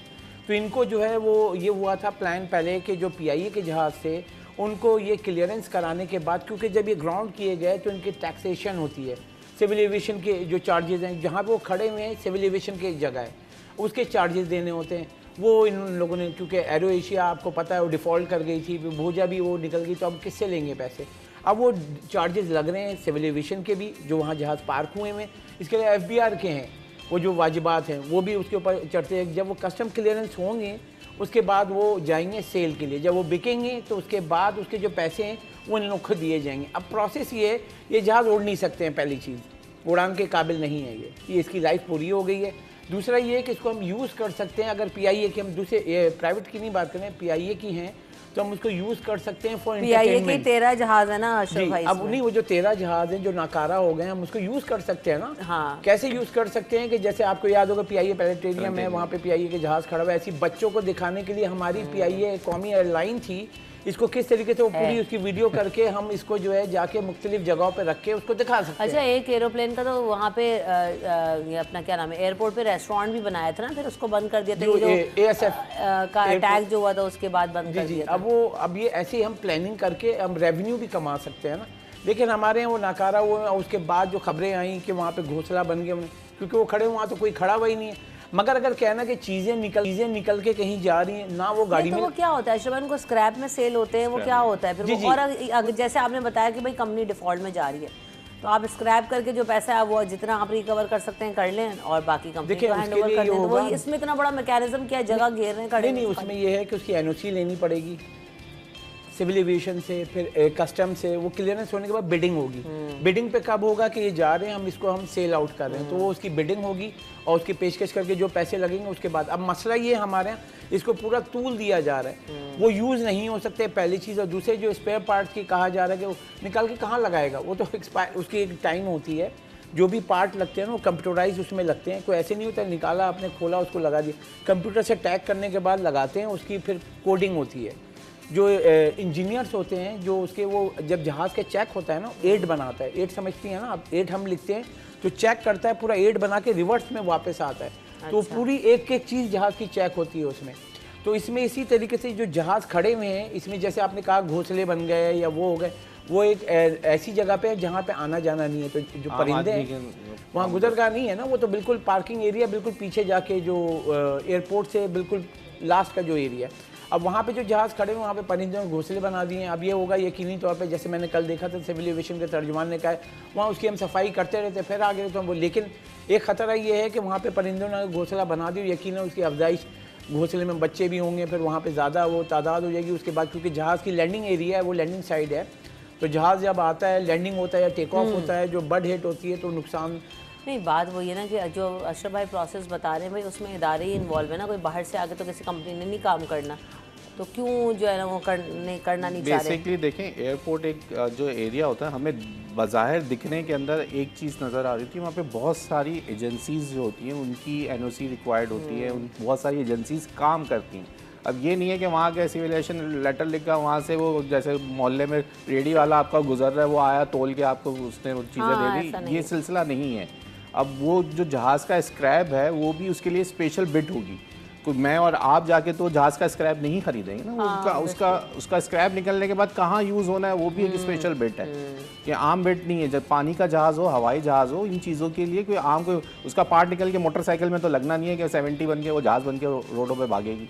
तो बात ये है कि के हवाले कर लें, कुछ ना कुछ कर ही देंगे उसका भी। हाँ, उसके ढांचे को आप इस्तेमाल कर लें भाई, जिस तरह से कोई एंटरटेनमेंट के लिए सफारी पार्क में एक जहाज़ पहुँचा दें, एक जहाज़ को कहीं रेस्टोरेंट बना दें, तो वो तो बात समझ में आती है। लेकिन हाँ, अगर वक्त के साथ FBR और ये तमाम चीज़ें थी, जो भोजा या दूसरी जो जहाज़ वहाँ प्राइवेट खड़े, उसको सेल आउट कर देते। या अब देखिए मसला ये है कि हमारे यहाँ जो जहाज चलते हैं वो वैसे ही लीज पे आए हुए होते हैं जो दुनिया का कई सालों से चक्कर लगा लगा के ख़त्म हो चुके होते हैं, कुछ अरसे की उसकी लाइफ बाकी होती है। अच्छा, अभी एक और भी खबर याद आ गई मुझे, मैंने देखा कल सोशल मीडिया पर कि जो आपने सफारी पार्क का जिक्र किया, तो सफारी पार्क में भी काफ़ी सारा जो है वो काम हुआ, काफ़ी अरसा हो गया, खैर जाना नहीं हुआ। अब क्या सूरत हाल है, बज़ाहिर तो ये बताया गया कि जी बहुत अच्छा हो गया और वहाँ पे डायनो लैंड भी बना दी गई, सब चीज़ें वो भी आ रहा है उधर, जंबो जंपिंग कैसल भी आ रहा है। ठीक है, तो आवाम के लिए एक अच्छी खबर है कि आएगा। कौन गया लास्ट टाइम सफारी पार्क, कब गए? उम्र गुजर गई उस जंबो जंपिंग पे जाने की और सफारी पार्क के जाने की। हमारे तो बच्चे हम तो जा सकते हैं ना भाई। डांटे के बोलो कहाँ जा रहे हो, बच्चों के लिए बनाए। लेकिन मजा आता है वैसे। वैसे ये जो आप जंबोस की बात करें ना, अभी एक लगा हुआ तो डीएचए में एक आपने का जगह उसमें उम्र क्यों, उसमें तो बड़े भी जा सकते हैं ना ये जंबो जंपिंग कैसल में। कॉस्ट कितना है? महंगा है बहुत। 3000 रुपए तकरीबन मैंने सुना है कि पर हेड 3000 रुपए। वो क्या है, पर आवर चार्ज कर रहे हैं? नहीं, वंस यू गो कि आप जाएं अपनी तमाम चीजें, जब तक थक नहीं जाए तो वो वाली बात है। 3000 रुपए भी तो देने, मगर यहाँ पे जैसे 3000 देखिए खूब थक के अब एक बच्चे वाला तो दे देगा, 2 बच्चों वाले के बाद और 3 बच्चे वाले के लिए तो एक इम्तिहान है ना, ये एक बच्चे को तो नहीं भेज सकते। जगहें बहुत कम है। अगर और जो एंटरटेनमेंट की अशरफ भाई वो महंगी बहुत है। जी महंगी बहुत है। अब जैसे मैं बताऊं कि फैमिली को लेके आप सी व्यू, तो मैं याद नहीं मुझे, जैसे हम लोग हैं तो सी व्यू हम लोग कब गए होंगे, हम लोग तो कराची में रहते हैं, लेकिन जो वहाँ पे है सफाई सुथराई की ना, अगर हम फैमिली के साथ जा रहे हैं तो सी व्यू पे ऐसा लगता है कि गटर का पानी आया है, माजरत के साथ, मतलब तो काला काला पानी जो है वो, क्योंकि यहाँ पे अगर आप कहीं भी दुनिया में जाएँ ना तो अपने सी को जो है ना वो बचाते हैं और वो आपकी कमाई का जरिया है। इसी तरीके से आप ये जो इंटरटेनमेंट की जगह है, सफारी पार्क में जाएं तो आप जा ही नहीं सकते। वहाँ पे जो फैमिली के साथ जो जाते हैं तो फैमिली वाली जगह भी तो हो ना। वहाँ पे ऐसे ऐसे लोग आते हैं क्योंकि इस शहर में हर ज़बान के लोग हैं और उस ज़बान में वो लोग जो बदतमीज़ी करते हैं वहाँ पे, तो वो अच्छा एक और चीज़ मुझे, अभी हम बहुत ज़्यादा तनकीद तो करते हैं मेयर साहब पे भी कि जी खस्ता हाली में भी हमने बात की और सड़कों की सूरत हाल, सफाई सुथराई, लेकिन वैसे ओवरऑल अगर साहिल समंदर की सूरत हाल देखें तो पार्क वगैरह बनाया उन्होंने वहाँ पर, और जो मैंने देखा कि सऊदी फॉर्मेट के ऊपर जैसे वहाँ पर कॉर्निश है ख़ुबर में, तो वहाँ पर उन्होंने क्या किया हुआ है, सी बेल्ट के साथ सामने पार्क्स बनाए हुए, सिटिंग एरिया, रेस्टोरेंट्स इस तरह से बनाया कि साहिल अगर दूर भी हो जाए तो एक एक्टिविटी रहे। तो वही फॉर्मेट मुझे ऐसा लगता है यहाँ पर कॉपी करने की कोशिश तो की है मुर्तज़ा वहाब साहब ने, थोड़ा बेहतर भी नज़र आई है सूरत हाल। तो उसका इम्पैक्ट आया वो जो लॉन वगैरह और वो बनाए थे पार्क्स वगैरह? जो पार्क्स बनाए मुर्तज़ा वहाब ने नहीं बनाए, वो सीबीसी ने बनाए। अच्छा जी, एक चीज़ क्योंकि सी जो है इस वक्त वो कैंटोनमेंट बोर्ड कैप्टन के अंडर आता है। मैंने तो देखा था गवर्नमेंट और उसके साथ में बने कैंटोनमेंट बोर्ड का, तो साथ इश्तराक में कर दिया होगा कि शहर की इंटरटेनमेंट, लेकिन वो जितना काम हो रहा है वहाँ सीबीसी करती है। एक अच्छा। दूसरी ये कि एक चीज़ बनाने के बाद मैंने आज एक पार्क बना दिया तो उसके बाद वो पब्लिक प्रॉपर्टी हो गया, तो उसका ख्याल रखना भी आवाम की जिम्मेदारी है। अब सी के ऊपर जितनी आवाम जाती है, हमारे यहाँ सबसे सस्ती इस वक्त जिसके ऊपर कोई चार्जेस नहीं है, यहाँ चले जाते हैं ज़्यादा से ज़्यादा 30 रुपये 40 रुपये आपकी पार्किंग वहाँ पे लोग वसूल कर लेते हैं। सबसे सस्ती सफरी जो है कराची की वो यही है, बचपन से जो हम सुनते आ रहे हैं वो सी व्यू है और वहीं पे लोग जाते हैं। लेकिन जो जाते हैं थोड़ा जिम्मेदारी का भी मुजाहरा करें। आपको बड़े रैपर्स नहीं, आपको छोटे छोटे जो छालिया के रैपर्स, बिस्किट के रैपर्स, उसके साथ साथ आप छोटे रैपर्स देखें वो खाते हैं वही फेंक देते हैं। अच्छा, जो वहाँ पे खड़े हुए हैं, जो ये वहाँ से जिनका रोज़गार बंधा हुआ है, उन पर भी जिम्मेदारी है कि अगर वो वहाँ पे खड़े हुए चीज़ें हैं तो कम से कम जो चीज़ें दे रहे हैं, जूस के डब्बे, ये तमाम चीज़ें गंदगी करते हैं। इतनी गंदगी है कि पहले तो वेस्ट बिन्स भी नहीं थे, लगा दी नहीं थी, हैं आई मीन है, लेकिन बात ये कि इतना चल के उस कोने पे रखा जाएगा कौन? यूं करके फेंकना आसान है ना। डस्टबिन खुद आना चाहिए ना उनके पास। हाँ, मिजाज भी तो वही अच्छा, है। पहले बदनाम थे कि जो उर्दू स्पीकिंग या जो बोलने वाले वो पान और गुटखा खाते हैं। अब तो कौन सी ज़बान का आदमी नहीं है जो गुटखा, छालिया और पान नहीं खाता, वही रैपर खाता है, वही फेंकता है, वही पिचकारी मारता है। ये भी एक बड़ा अलमिया हो गया। से लिंक करना बेवकूफ़ी है, क्योंकि हर बंदा जो भी आ रहा है जिस भी कौम से, चाहे उर्दू, अंग्रेजी, पंजाबी, सिंधी, सब यही कर रहे हैं कि वो आ रहे हैं और मैं बस एक कहूँ, सबके है शहर, पूरा पाकिस्तान हम सबका है। आप ओन करें, बस दर्द रखें कि किसी जिसका भी पैसा है वो आपका, मेरा, सबका पैसा लगा हुआ है और आपके लिए बना है। कौमी मिजाज है गंदगी और कचरा फैलाना, इसमें किसी हुकूमत का कोई मसला नहीं है। हमारा कौमी मिजाज है कि हम गंदगी खुद फैलाते हैं और उसमें रहते हैं। वक्फा लेंगे, वक्फे के बाद welcome back in city at 10। तो जनाब आइए सबसे पहले करेंसी रेट्स पर नज़र डालते हैं और माल का हाल देखते हैं कि क्या है। अशरफ भाई बताएं भाई। जो डॉलर है पिछले 3 दिन से जो स्ट्रॉन्ग हो रहा है ओपन मार्केट में भी और इंटरबैंक में भी, अगर हम देखें कोई दिनार भी 912 पे आ गया है, पाउंड जो है 280.35 पे पहुंच गया जी, 280 रुपये 35 पैसे जो है डॉलर जो ओपन मार्केट है, और ये स्टेबल जो चल रहा है। इंटरबैंक बढ़ता जा रहा है क्योंकि प्रेशर आया हुआ है दरामदी बिल का, बैरनी कर्ज की अदायगी भी हो रही है, और दीगर करेंसी देखें हम तो उसका भी इम्पैक्ट हो, क्योंकि डॉलर जब स्ट्रॉन्ग होगा तो दीगर करेंसी के ऊपर भी उसका इम्पैक्ट होता है, क्योंकि 1 रुपये के मुकाबले हम दीगर चीज़ें ले रहे होते हैं। बिल्कुल ऐसा ही है। तो ये तो बेहतर होगी कब ये सिचुएशन? IMF जब बिल पैसे आ जाएंगे और आने वाले उस पर भी वो पता नहीं, मैं तो कहती हूँ वो भी नहीं आ जाएंगे, नहीं आ जाएंगे तो उसमें खुश होने की बात क्या है भाई? नहीं हो गया ना हमारे पास भाई, हम हर साल जाते थे, हम 2 ममालिक जो है ना माशाल्लाह से हमारे सऊदी अरब, कतर, और उन सब से हमने जो है वो 3 साल के लिए हमें मिल गया है ना, ये लें आप। तो हमें 3 साल जो है वो नहीं होंगे, अब ये भर गया, अब उसके 3 साल तक के लिए भर गया। अब वो जो रोल ओवर होते थे जो हमने कर्जा लिया हुआ था, इसमें कोई डॉलर नहीं है इसका, सऊदी अरब, चीन और कतर से, तो वो हमें फैसिलिटी 3 साल के लिए मिल गई, तो हमें वापस नहीं करने होंगे, तो 3 साल के हमें टाइम फ्रेम मिल गया। अब IMF हमें इस महीने के एंड में आ जाएगा और हमें पहला फंड भाई, तो लॉन्ग टर्म सॉल्यूशंस क्या हैं भाई? यही करते रहेंगे 3 साल का और उधार मांग लेंगे, हमें मोहलत दे दो, हम अगले साल कर्जा चुकाएंगे, देना शुरू कर दे एक आदमी, तो फिर मोहलत। आपकी ताजिर बरादरी को सबसे ज्यादा तकलीफ है, उस पर ताजिर 2 स्कीम में भी नहीं जाना चाहते, ठीक है, टैक्स नेट में भी नहीं आना चाहते, देखिए क्या प्रॉब्लम है? आम आदमी तो टैक्स दे रहा है, छोटे दुकानदार, बिजनेस कम्युनिटी, यही सबसे ज्यादा। ये जो बजट आया है ना, इसमें आवाम पे ही बोझा है। मेरा यही कंसर्न है कि हर कोई अपनी आमदनी पे टैक्स दे, बस ताजिर, दुकानदार, होलसेलर, रिटेलर। अब ये अगर नहीं देंगे, क्या ताजिरों को टैक्स नेट में लाने की बात हो रही है, जब ताजिर 2 स्कीम के तहत, तो अभी तक वो तो नहीं आए, 2500 के करीब रजिस्टर हुए हैं, उससे क्या होगा? रमशा, सिस्टम ये है कि वो ताजिर 2 स्कीम को लाने जा रहे हैं तो उनके ऊपर लगाए ना, उनकी आमदनी पे, आवाम पे क्यों लगा रहे हैं? आपको पता है दूध पे जो लगा है सेल टैक्स, उसकी जो प्राइस है उन्होंने अपना भी बढ़ा दिया। 1 लीटर पैक दूध अभी कितने का है पता है? 370 360 रुपए। बच्चों के डब्बे के दूध इतने महंगे हो गए कि गरीब आदमी का क्या करेगा? अब ये सिर्फ दूध नहीं, बाकी चीजें भी नहीं, कोल्ड ड्रिंक ले, वो अपनी मर्जी से। भाई अगर आपकी आमदनी पर टैक्स है, कोई भी दुकानदार, मैं ये बोल रहा हूँ, वो लाखों रुपए, 1000 रुपए भी कमा रहा है ना, उसमें 25 रुपए तो दे सकता है ना, वो 25 रुपए दे दो आप। अब यहाँ पे दुकानें इस मुल्क में 50 लाख से ज्यादा गवर्नमेंट की मानने को तैयार कब हो रहे हैं? मसला तो यही हो रहा है ना, मान कहाँ रहे हैं? नहीं, वो सिस्टम दूसरा है ना, वो कह रहे हैं कि आपकी सेल पे, देखिए सेल आपकी एक चीज़ सी एग्जांपल देते हैं, ये मेरी प्रोडक्ट है, ये पहले थी 2000 रुपए की, अब ये हो गई 6000 रुपए की, मेरी कमाई इस पे 100 रुपए है। हाँ, मेरी 6000 कमाई नहीं, ये मोबाइल फ़ोन था पहले 2000 रुपए का, अब हो गया 6000 रुपए का, मेरी कमाई 100 रुपए है। 100 रुपए पे टैक्स लो, उसकी सेल पे नहीं लगाओ। देखिए सेल तो प्राइस बढ़ गई ना, पहले चावल कितने का था याद होगा आपको? 100 रुपए किलो, 125 रुपए किलो, अब कितने का है? 400 रुपए किलो का फ़र्क है ना। कमाई मेरी कितनी है उस 400 रुपये में? आपकी 5 रुपये पर किलो चावल बेचने पे। वो 400 रुपये नहीं कमाता है, वो कितना कमाता है? 5 रुपये। वो 5 रुपये पे आप टैक्स ले लो। ये सिस्टम हमें ठीक करना पड़ेगा, हमारा सिस्टम ठीक नहीं है। अब वो क्या समझते हैं कि आपने वो चावल बेचा, चीनी बेची, इस चीज को क्या हर्डल्स कहाँ आ रहे हैं? देखिए ये कहलाती है वैल्यू एडिशन टैक्स। हर जितनी वैल्यू ऐड हो रही है उस पर वो टैक्स दे, इसका मतलब वैट कहलाता है। यानी होलसेलर, रिटेलर, मैन्युफैक्चरर सब आ गए। अब वो अपनी अगर 5 रुपये कमा रहे हैं, 5 रुपये पर टैक्स दे दे। होलसेलर कमा रहे हैं, वो टैक्स दे दे। रिटेलर कमा, अब यहाँ पे तो कह रहे हैं मैं तो देना ही नहीं है, मैं तो एहतजाज करूँगा। ऐसा नहीं होता है। तो मैं कह रही हूँ कि कोई स्कीम पे ऐसे भी तो लाएं। दुनिया में वैट मौजूद है, दुनिया में, वो पागल तो नहीं है ना, दुनिया में प्रैक्टिस है।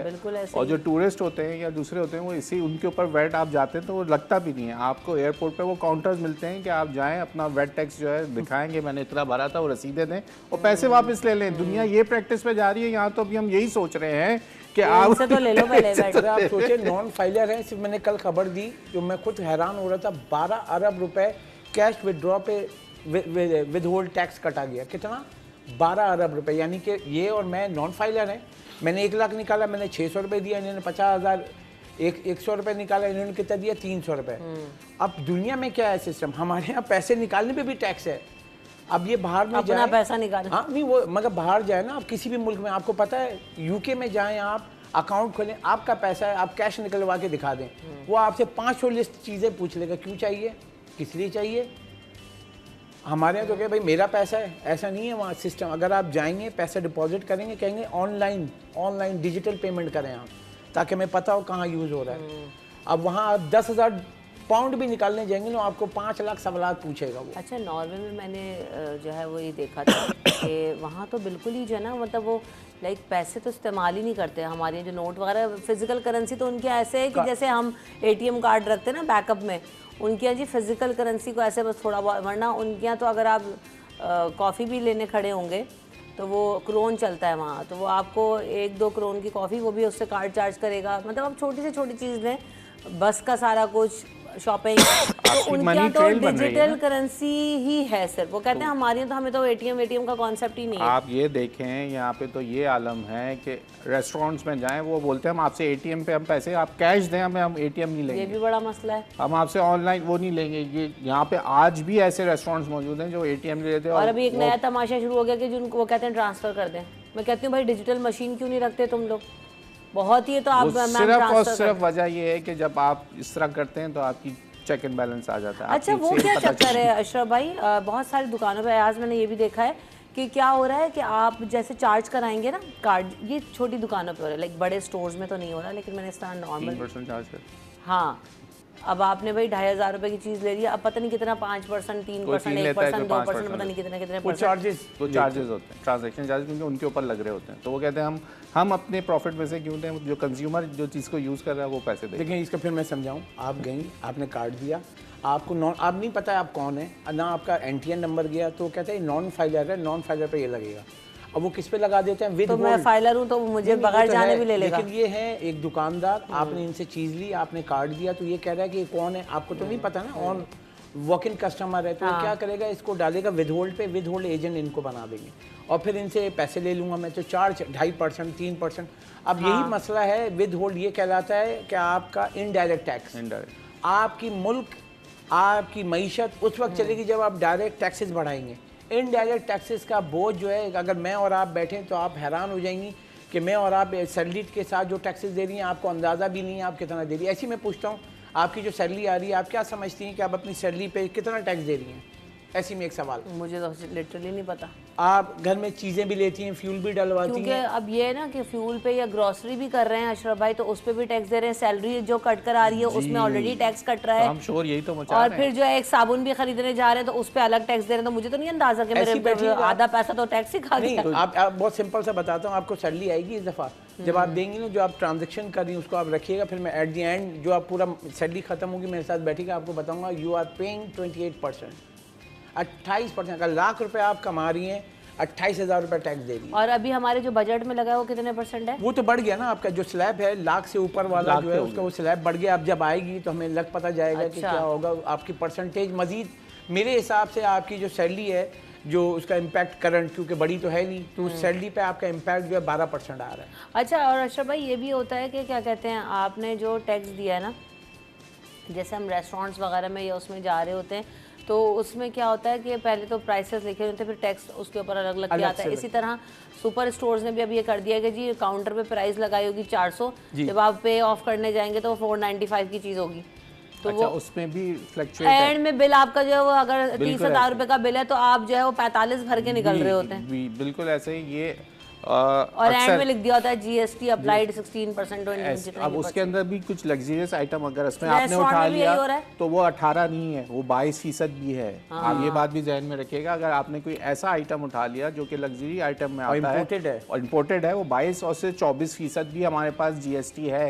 ये तमाम लोगों को आगाही की ज़रूरत है कि आप कोई भी चीज़ अगर बाहर की उठा रहे हैं, मेड इन पाकिस्तान ले रहे हैं तो 18% दे रहे हैं, इंपोर्टेड आइटम उठा रहे हैं तो 22 से 24% दे रहे हैं GST। ये भी एक ध्यान में, तो इसलिए आपके बिल वो लोग, क्योंकि प्राइस बढ़ जाता है, वो अट्रैक्शन देने के लिए आपको सिर्फ सेल प्राइस लगाते हैं GST से हटा के। GST एंड में जब आप काउंटर पर जाते हैं तो ये एक गलत तरीकाकार है। इस पर मैं भी बहुत दफ़ा सीखा कि मैं जब प्राइस टैग मैंने देखा, एक शर्ट उठाई और मैं जब वहाँ गया तो उसने मैंने बोला आप इंसल्ट फील करा रहे हैं, मैं मजबूरन क्यू में खड़ा हूँ, 10 लोग मुझे देख रहे हैं, तो मुझे मजबूरन वो 300 रुपए की चीज़ 400 रुपए की होगी, मुझे देना पड़ रहा है। तो आप क्यों नहीं इसको लगा रहे कि ये 400 की है टैक्स के साथ, ताकि अगर मेरी जेब इजाजत देती है तो मैं खरीदूं, वरना नहीं खरीदूं। इसी तरह रेस्टोरेंट्स के मेन्यू आप उठा कर देखें, विदाउट टैक्स लिख देते हैं जी, और जब आप उसको पे ऑफ करने खड़े होते हैं तो आपको देखेंगे कि पर डिश जो है वो आपको कितना उसके ऊपर पे ऑफ करना पड़ता है। तो छोड़े भाई, तरीकाकार ही अजीब है, लोग बस समझ नहीं आता कि लोगों की आप नर्व से खेलते हैं। आप अगर मेरी जेब इजाज़त देगी तो मैं खरीदूँ। ये समझते नहीं है कि आपने टैक्स हटा दिया, मैंने कहा यार 300 रुपये की है, सही है, 100 रुपये बच जाएंगे मेरी जेब, लेकिन वो 100 रुपये भी काउंटर पे जाके ले लेते हैं। अब तो 300 रुपये वाली शर्ट है भी नहीं। एग्जाम्पल दे, कपड़े खरीदने में कितनी मुश्किल होती है। अभी देखें तो खवातीन का कितना दुख है, क्या वो 3000 रुपये वाली कमीज लगी होती है, जब काउंटर पे जाओ तो 4500 रुपये भरने पड़ते हैं। मैं तो बहुत चीखा हूँ इसके ऊपर, हमेशा लोगों के सामने चीखा हूँ। लोग इसके ऊपर शर्माने की बात नहीं है, लोग इसके ऊपर बोले, आवाज उठाएं, ताकि अभी तो थैला भी खरीदना पड़ता है, मैं तो वहाँ 40 रुपए का एक नया काम है ये, 40 से 60 रुपए का। और आप फिर वही वाले बड़े स्टोर पे जाएं तो इतना, जितना बड़ा स्टोर उतना बड़ा महंगा। और जो ऐसा welcome back in city at 10। तो जनाब आज का जो हमारा सेगमेंट में मौजू है वो ये कि डीप ब्रीदिंग करना कितना ज़्यादा ज़रूरी है, गहरी सांसें लेना। अच्छा, ये सुनते तो हम हैं कि डीप ब्रीदिंग करें, बहुत ज़्यादा कॉमन टर्म भी हो गई। और ये गहरी सांसें क्यों ली जाती हैं, हम कहते भी हैं कि मुश्किल सिचुएशन हो तो आप जो है वो, जब आप स्ट्रेस आउट हो रहे हो तो डीप ब्रीदिंग करें। आपकी ये जो क्या कहते हैं डीप ब्रीदिंग है, इसकी प्रैक्टिस कितनी ज़्यादा ज़रूरी है, कब कब करना ज़रूरी है। एक्सरसाइज जब आप कर रहे होते हैं तब भी आपको कहा जा रहा होता है गहरी सांस लें, छोड़ें। कोई इंजेक्शन लगाया जा रहा होता है आपको, तो आपको माइंड डाइवर्ट करने के लिए भी कहा जाता है और आपकी बॉडी को रिलैक्स करने के लिए भी कहा जा रहा होता है कि आप जो है वो गहरा सांस लें और छोड़ें। तो यकीनन इसका बॉडी के ऊपर कोई ना कोई इम्पैक्ट होता है, और वो इम्पैक्ट क्या होता है आज हम ये सब कुछ जानने की कोशिश करेंगे कि हमारी ज़िंदगियों के अंदर ये डीप ब्रीदिंग है वो करना कितनी ज़्यादा ज़रूरी है, और इससे किस किस चीज़ में हम जो है वो छुटकारा हासिल कर सकते हैं, अपनी प्रैक्टिस इसको बना सकते हैं, और क्या ये वाकई मुख्तलिफ बीमारियों से लड़ने का भी एक बहुत बड़ा टूल मैं तो कहूँगी इसको है। तो आइए आज जानने की कोशिश करते हैं और सीखते हैं इसके बारे में। वेलकम करेंगे, हमारे साथ योगी वजाहत साहब मौजूद हैं। अस्सलाम वालेकुम, कैसे हैं वजाहत साहब आप? वालेकुम अस्सलाम वरहमतुल्लाहि वबरकातुहू। सबसे पहले तो जब हम बात करते हैं ना कि गहरे लंबे सांस लो, कोई भी मुश्किल सिचुएशन आ जाए तो हम कहते हैं भाई पहले अपने आप को स्ट्रेस आउट नहीं करो, गहरा सांस लो, फिर बात करते हैं। क्यों, क्या इम्पैक्ट आता है उसका बॉडी पे? ज़िंदगी और मौत बज़ाहिर अगर हम देखें तो इनको विजुअली अगर देखना हो कि कोई जिंदा है कि मुर्दा है, तो ब्रीदिंग एक ऐसा फैक्टर है, वो दूर से बता देता है इंसान ये तो जिंदा और मर गया। अब अगर मैं यूं भी बैठ के सांसें ले रहा हूँ, या अगर किसी को हम चेक करें तो हम क्या करते हैं, उसकी सांस चेक करते हैं, भाई सांस आ रही है, नहीं आ रही तो फिर हम डिक्लेयर करते हैं मर गया। तो जो हमारी ज़िंदगी और मौत की नुमाइंदगी करता है, जो निशानदेही करता है, जो आगही देता है, वो है हमारा ब्रेथ। सांस जिंदा हम कब होते हैं? जब हम पहली सांस लेते हैं।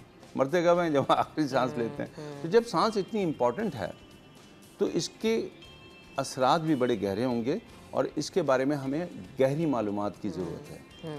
योग में जिससे मेरा ताल्लुक़ है, एक वाहिद इल्म मैं देखता हूँ इंसानी ज़िंदगी में, मुख्तलिफ उलूम हैं, एक्सरसाइज के स्कूल ऑफ थाट्स हैं मुख्तलिफ, लेकिन मैं देखता हूँ कि सबसे पहले अगर किसी ने सांस लेने की अहमियत पे गौर किया और हज़ारों साल पहले प्राणायाम के नाम से एक पूरा ग्रुप, इस bundle of exercise and activity design की, वो योगा है जो प्राणायाम कहता है। प्राण बेसिकली वाइटल एनर्जी को, कॉस्मिक एनर्जी को कहते हैं, ये सिर्फ हवा को नहीं कहते। लेकिन इस प्राण को, यानी सांस लेने का अमल सिर्फ इनहेल एक्सहेल नहीं है। असल में जो जीवित जिंदगी है, प्राण है ज़िंदगी या जीवित एनर्जी, उसको लेने का अमल प्राणायाम है। सही। अब जो आपका सवाल है उसका जवाब ये, बिल्कुल सही सांस लेना बीमारियों से छुटकारा है। बल्कि मैं तो एक स्टेप ये भी कहूँगा कि अगर आप घर में एक्सरसाइज नहीं कर पा रहे, जो कि गलत बात है, वैसे करनी चाहिए, तो आप कम से कम अच्छी सांस लेके ही अपने आप का वज़न कम कर लें, ब्लड प्रेशर सही कर लें। बहुत से ऐसे अमराज जो आपकी किसी की बॉडी में कार्बन डाइऑक्साइड या बैक्टीरियल इन्वायरमेंट से बढ़ सकते हैं, या ये कह लीजिए कि एसिडिक एलिमेंट अगर बढ़ जाए और हमारा जो एलिमेंट है वो कम हो जाए हेल्दी, तो हमको क्या करना चाहिए? हमें ब्रीदिंग करना चाहिए। ब्रीदिंग नॉर्मल ब्लड प्रेशर लाती है, ब्रीदिंग नॉर्मल सोच लाती है। ये आपने जिक्र भी किया कि अगर गुस्सा आ रहा हो तो हम क्या कहते हैं? गहरी सांस ले लो। कोई किसी को तवज्जो हटानी हो तो हम कहते हैं कि चलो सांस के ऊपर आओ। योगा ने बिल्कुल यही किया। सही। योगा ने आम तौर पे जो आदमी है वो दो तरीके से सांस लेता है, इनहेल करता है और एक्सहेल करता है। योगियों ने इस पे तवज्जो दी और इसमें से एक और पहलू को निकाला कि नहीं, ये तो आप मिस कर रहे हैं। आप सांस लेते हैं, सांस निकालते हैं, लेकिन दरमियान में, सांस लेने और निकालने के दरमियान में एक लम्हा आता है, वहाँ सांस रुक जाती है, होल्ड करते हैं हम। And then we call it कंभाग। रिचका और पुरखा हमारा इनहेल एक्सहेल है। एक कंभाग है रोकना, सांस का रुक जाना थोड़ी देर के लिए या खुद रोक लेना, इसको वी कॉल इट कंभाग, होल्ड करना। अब ये दो तरह के होते हैं, एक इनहेल करके इंटरनल कंभाग लगाया और एक एक्सहेल किया और कंभाग लगा लिया, होल्ड कर लिया। तो एक्सटर्नल एंड इंटरनल कंभाग, ये जो कंभाग या होल्ड है, इसने ब्रीदिंग को नॉर्मल आदमी की दो तरीके से सांस हुई, इनहेल और एक्सहेल, उसको आप 1 यूनिट कह लीजिए, बट योगीज 60 से ज़्यादा तरीके से सांस लेते हैं। अच्छा, मोर देन 60। तो ये जो कंबाक लगाना है इसका क्या फ़ायदा है? इसको होल्ड करने से कोई फ़ायदा भी है, नहीं है, इस पे बताइएगा। लेकिन एक कॉलर भी है, पहले उनको शामिल करते हैं। अस्सलाम वालेकुम। वालेकुम अस्सलाम। रमशा कैसी हैं आप? अल्हम्दुलिल्लाह। याया, आप बताइए आप कैसे हैं? अल्हम्दुलिल्लाह, दादा को देख के तो हमारी तबीयत वैसी ही सही हो जाती है। वालेकुम अस्सलाम मियां, क्या हाल है, कैसे हो? अल्हम्दुलिल्लाह। बात ये है कि रमशा कल भी आपने अपने माँ बाप को बुलाया था। ये हमारे ये वो लोग हैं जो शुरू से मतलब वो बानी मेहमानों में से, बानी एक्सपर्ट से हैं। और हमारी होस्ट हुआ करती थी बहुत, मरियम क्या नाम है, आमना जाफरी, तो वो भी प्रोग्राम में उसमें भी आते थे, हम उनसे देखते थे। तो हमने इनसे बहुत कुछ सीखा है, बिलीव मी। अब मेरा जो सवाल ये ना, क्योंकि रेलेवेंट क्वेश्चन मैं करना चाहता हूँ, सवाल ये है कि गहरी गहरी सांसें लें, आपका इससे लंग्स भी अच्छे होते हैं। लेकिन मुझे ये सवाल करना है, जैसे कोई मरीज है, एक हार्ट का मरीज है जो चलते चलते उसका सांस बहुत फूल जाता है जल्दी से, और वो उसको इनहेंस अपनी सांस की रवानी को बेहतर करने के लिए योगा में क्या एक्सरसाइज है, ये मेरा क्वेश्चन है। सही, ठीक, बहुत शुक्रिया आया, आपने कॉल किया। पहले आया कि सवाल के जवाब लेते हैं। जिनकी हार्ट बीट का प्रॉब्लम रहता है, जो कार्डियक जो पेशेंट्स हैं, वो डीप ब्रीदिंग किस तरह से कर सकते हैं, या किस तरह की प्रैक्टिस करें कि वो उनका जो हार्ट रेट है वो भी नॉर्मल रहे? देखिए, जब हम किसी भी इल्म की बात करते हैं तो तालिब इल्म को हम फ़र्ज़ कर लेते हैं, मफरूज़ा इख्तियार करते हैं कि वो एक बिल्कुल नॉर्मल सा इंसान है और हमने उसको 8 घंटे बैठाना है, ये करना है। लेकिन अगर उस दिन बच्चे की तबीयत ख़राब हो तो हम कहते हैं बेटा ज़रा जल्दी चले जाओ। तबीयत ख़राब हो तो कहते हैं अच्छा आज आओ मत, करते हैं ना। तो हम जनरल जब बात करते हैं तो हम जनरल लोगों की बात कर रहे हैं। अब स्पेसिफिक याया ने बात किया, बड़ी अच्छा सवाल किया। यहाँ पे कंभाग नुकसानदेह है, सांस नहीं रोक सकते। हमारे बहुत से ऐसी ब्रीदिंग है जिसमें सांस को होल्ड करना होता है। जो हार्ट का मरीज है उसको सांस नहीं रोकना, क्योंकि जब वो लंग्स को एक्सपेंड करेगा, इंटरनल कंभाग करेगा, तो हार्ट के ऊपर प्रेशर ऑलरेडी डेवलप होगा जो ऑलरेडी है। ठीक है जी। हाँ, उसके लिए ऑक्सीजन बहुत ज़रूरी है, क्योंकि दिल के तमाम तर अमराज में जब हम तफक्कुर करते हैं, तजिया करते हैं और कुछ अवामिल को गौर में लाते हैं तो हमें ऑक्सीजन की कमी वाज़े नज़र आती है। हमें जहनी अमराज में ऑक्सीजन की कमी वाज़े नज़र आती है। ये बड़ा फैक्टर है कि जब देखा गया कि वो इदारे जिनको एक ख़ास नाम दिया जाता है, लेकिन मैं उनको जहनी अमराज के अफराद की कोई जगह कह लीजिए, वहाँ पे जब रिसर्च की गई तो देखा गया ज़्यादातर लोगों को जो कॉमन प्रॉब्लम आ रही थी वो साइनोसाइटिस थी, सांस लेने में मुख्तलिफ दिक्कतें, और वो जहनी अमराज की तरफ चले गए बाद में। ये जो दिल का मसला है, इसमें गहरी सांस नहीं बल्कि एक नॉर्मल और डीप सांस ली जाएगी। गहरी सांस एक तो ये भी है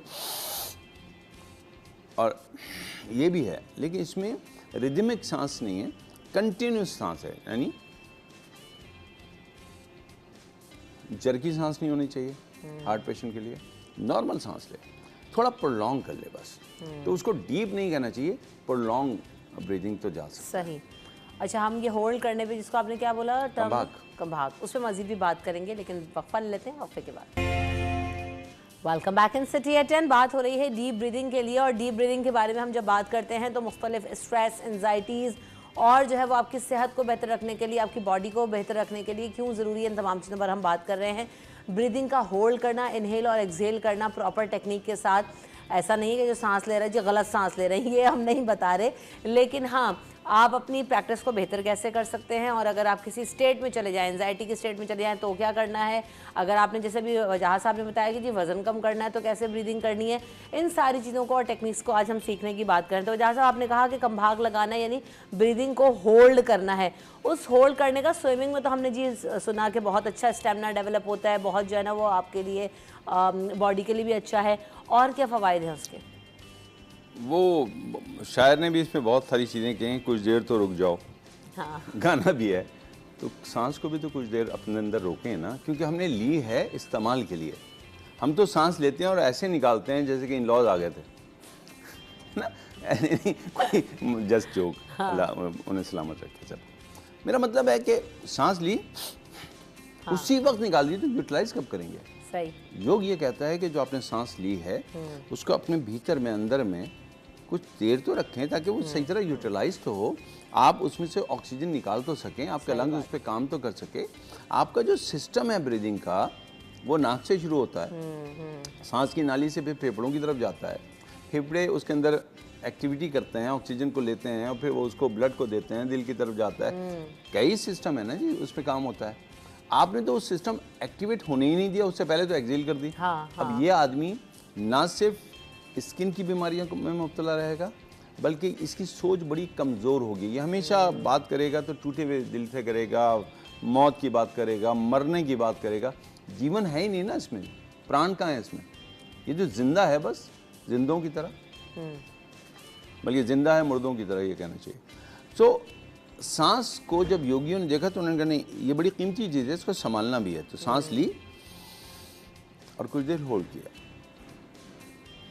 इतनी देर कि ये यूटिलाइज हो सके, काम कर सके।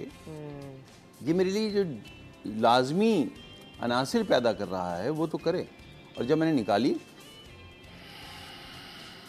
तो कुछ देर मैंने बगैर सांस के भी अपने आप को जीवित रखा, जिंदा रखा, ताकि मेरी बॉडी के अंदर से तमाम टॉक्सिन निकल जाएं।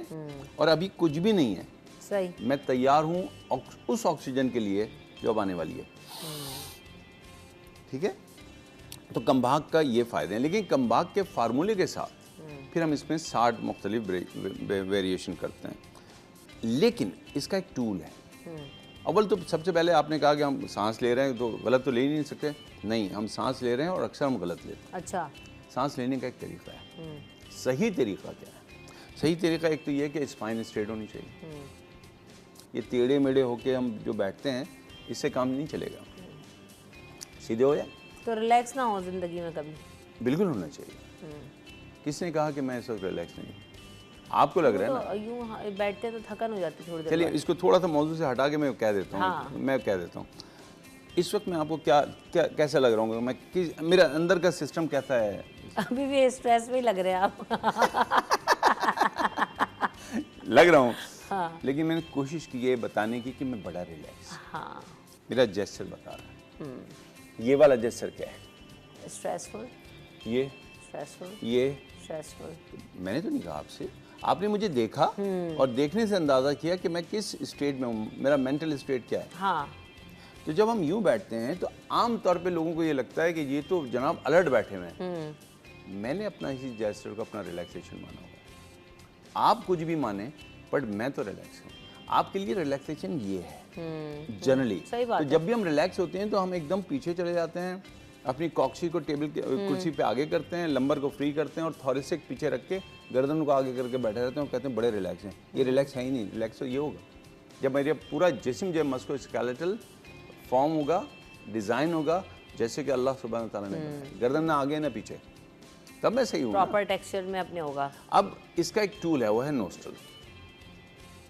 सिस्टर यकीन करो, जब मैं इस जगह को गौर करता हूँ, तवज्जो करता हूँ, तो एक हदीस मुबारक है सल्लल्लाहु अलैहि वसल्लम, मैं उसको भी आपके सामने पेश करूँगा। वो सादत है कि ज़िक्र मोहम्मद और आले मोहम्मद हो जाए। तो मैं ये बताना ज़रूर चाहूँगा कि ये जो जगह है ये बड़ी इंपॉर्टेंट है। देखिए वज़ू में हम इन्हीं ऊपरी हिस्सों को धो लें वो तो समझ में आता है, आँख, नाक, कान, नाक, ठीक है, मसा कर लिया वज़ू। नाक के अंदर पानी क्यों डालते हैं इसका तो कोई समझ में नहीं आता। लेकिन इस्लाम ने नोज़ल क्लेंजिंग का ऊपर काम किया है, हमें बताया है। सो जब हम सांस लेते हैं तो हम इसको दो हिस्सों में बांटेंगे योगिक एंगल से। राइट नोस्ट्रल सूर्य नाड़ी या सूरज को रिप्रेजेंट करता है, सन को। लेफ्ट जो है वो मून को करता है, चंद्रा नाड़ी। अब जब हम सांस लेते हैं और राइट नोस्ट्रल से लेते हैं तो ये हमारे अंदर एनर्जी, पावर, एक्टिविटी बढ़ाता है। और जब हम लेफ्ट नोस्ट्रल से हमारे अंदर सांस जारी हुई नहीं, ये बंद हो जाए, इससे जाए, तो हम कामनेस, रिलैक्स, मेडिटेटिव स्टेट में चले जाते हैं। और जब दोनों चल रहे हों तो हम एक बहुत ही हशाश बशाश एट द मोमेंट पर्सन होते हैं। डिसीजन जो लेना है वो लेंगे, बहुत ही एक्टिव होंगे। और जैसे इसमें तब्दीली आएगी, देखिए ये तब्दीली आती कब है? ये आती है जेस्चर के हिसाब से। अगर आप यूं करके बैठेंगे तो आपका अपोजिट नोस्ट्रल काम करना शुरू कर देगा। अगर आपने देखा होगा योगियों के पास एक लकड़ी होती है जो बगल में लगा लेते हैं। अगर मैं ये हाथ यहाँ जोर से लगाऊं और इसको दबा दूं तो ये मेरा ये वाला नोस्ट्रल शुरू हो जाएगा चलना। इसके बरक्स मैं ये लगाऊं और इसको दबा दूं तो ये नोस्ट्रल चलेगा। मैं करवट लूंगा तो मेरा अपोजिट जो अपर नोस्ट्रल है वो चलेगा। तो इसका मतलब है कि सबसे पहले तो हमें सही ब्रीदिंग करना चाहिए। सही ब्रीदिंग कब होगी? जब हम सांस लेते हुए पेट को फुलाएंगे और जब सांस निकालते हुए पेट अंदर ले जाएंगे। This is called right breathing, जो कि एक बच्चा लेता है। और ये बड़ा इंपॉर्टेंट। अच्छा, अब आपने कहा था वजन कम करने के लिए भी जो है वो ब्रीदिंग टेक्निक को यूज कर सकते हैं, कैसे? सबसे पहले तो ये समझ लीजिए कि जो वजन है, वेट या जो फैट, हर चीज़ का एक मॉलिक्यूल और सेल होता है, ठीक है ना? ऐसे तो नहीं है जिस्म के अंदर ये जो बनते हैं फैट सेल, इसका एक फार्मूला है CHO। C जो है वो 55 है कार्बन, हाइड्रोजन 102 हैं और ऑक्सीजन 6 है। ये है फैट का फार्मूला। ये टूटते नहीं हैं, साल हर साल ये मल्टीप्लाई हो जाते हैं। मदर सेल जो है वो बेबी सेल्स बना देती है, तो हमारा फैट बनता चला जाता है। अब अगर हम योगिक अंदाज में देखें तो अगर मैं एक्सेल ज़्यादा करूं तो एक नॉर्मल एक्सेलेशन में तो मैंने अपना कार्बन डाइऑक्साइड निकाल दिया। ये थी मेरी एक्सेलेशन। लेकिन देखिए मैं इसको प्रोलॉन्ग कर रहा हूँ।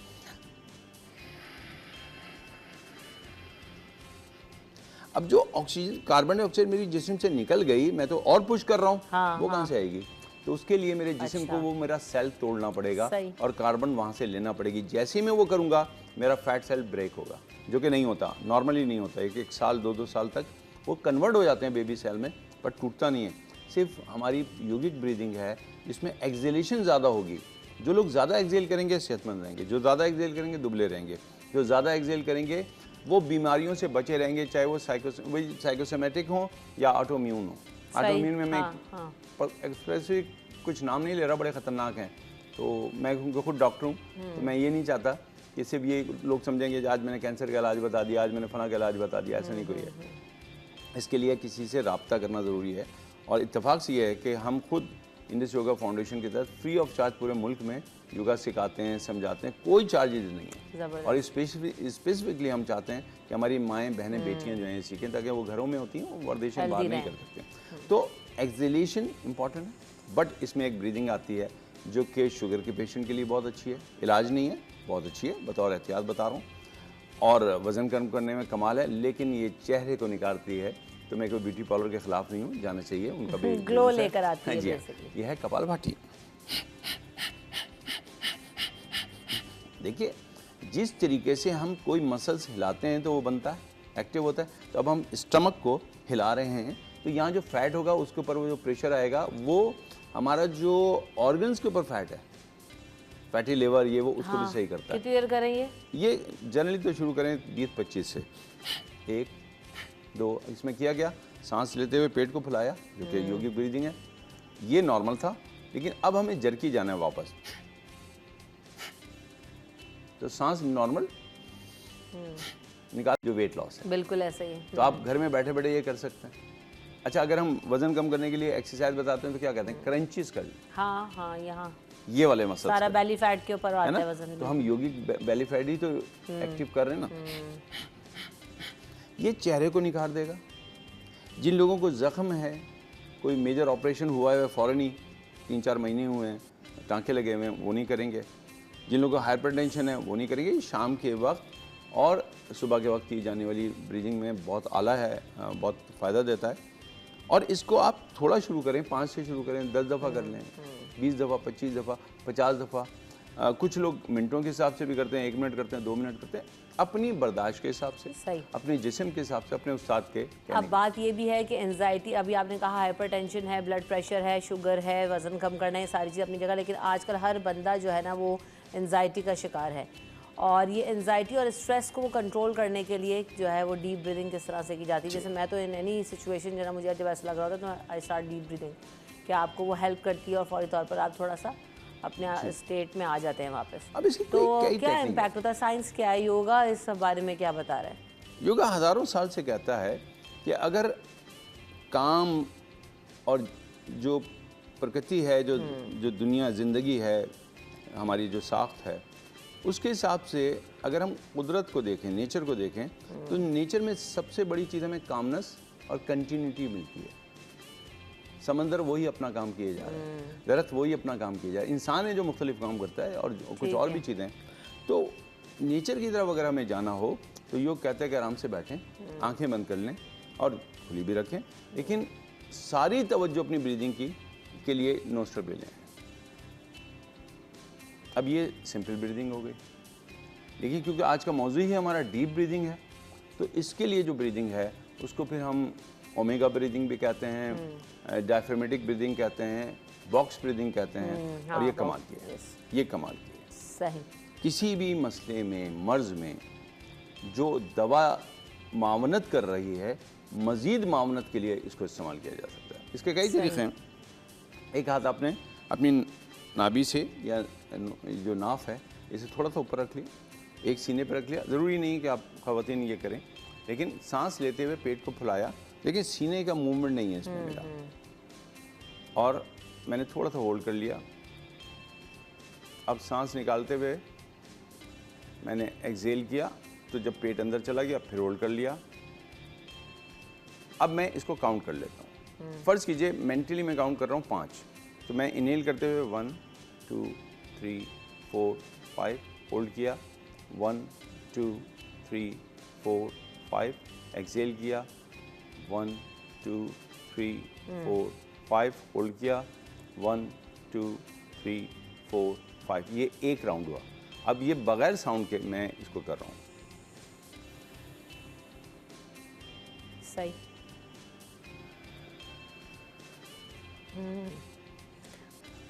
ऐसे कम से कम आप 5 से शुरू करें राउंड।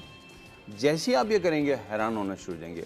आपकी थॉट पावर बहुत अच्छी हो जाएगी, थिंकिंग पावर, डिसीजन मेकिंग बहुत अच्छी हो जाएगी, स्किन बहुत अच्छी हो जाएगी, ब्लड प्रेशर नॉर्मल रहने लगेगा।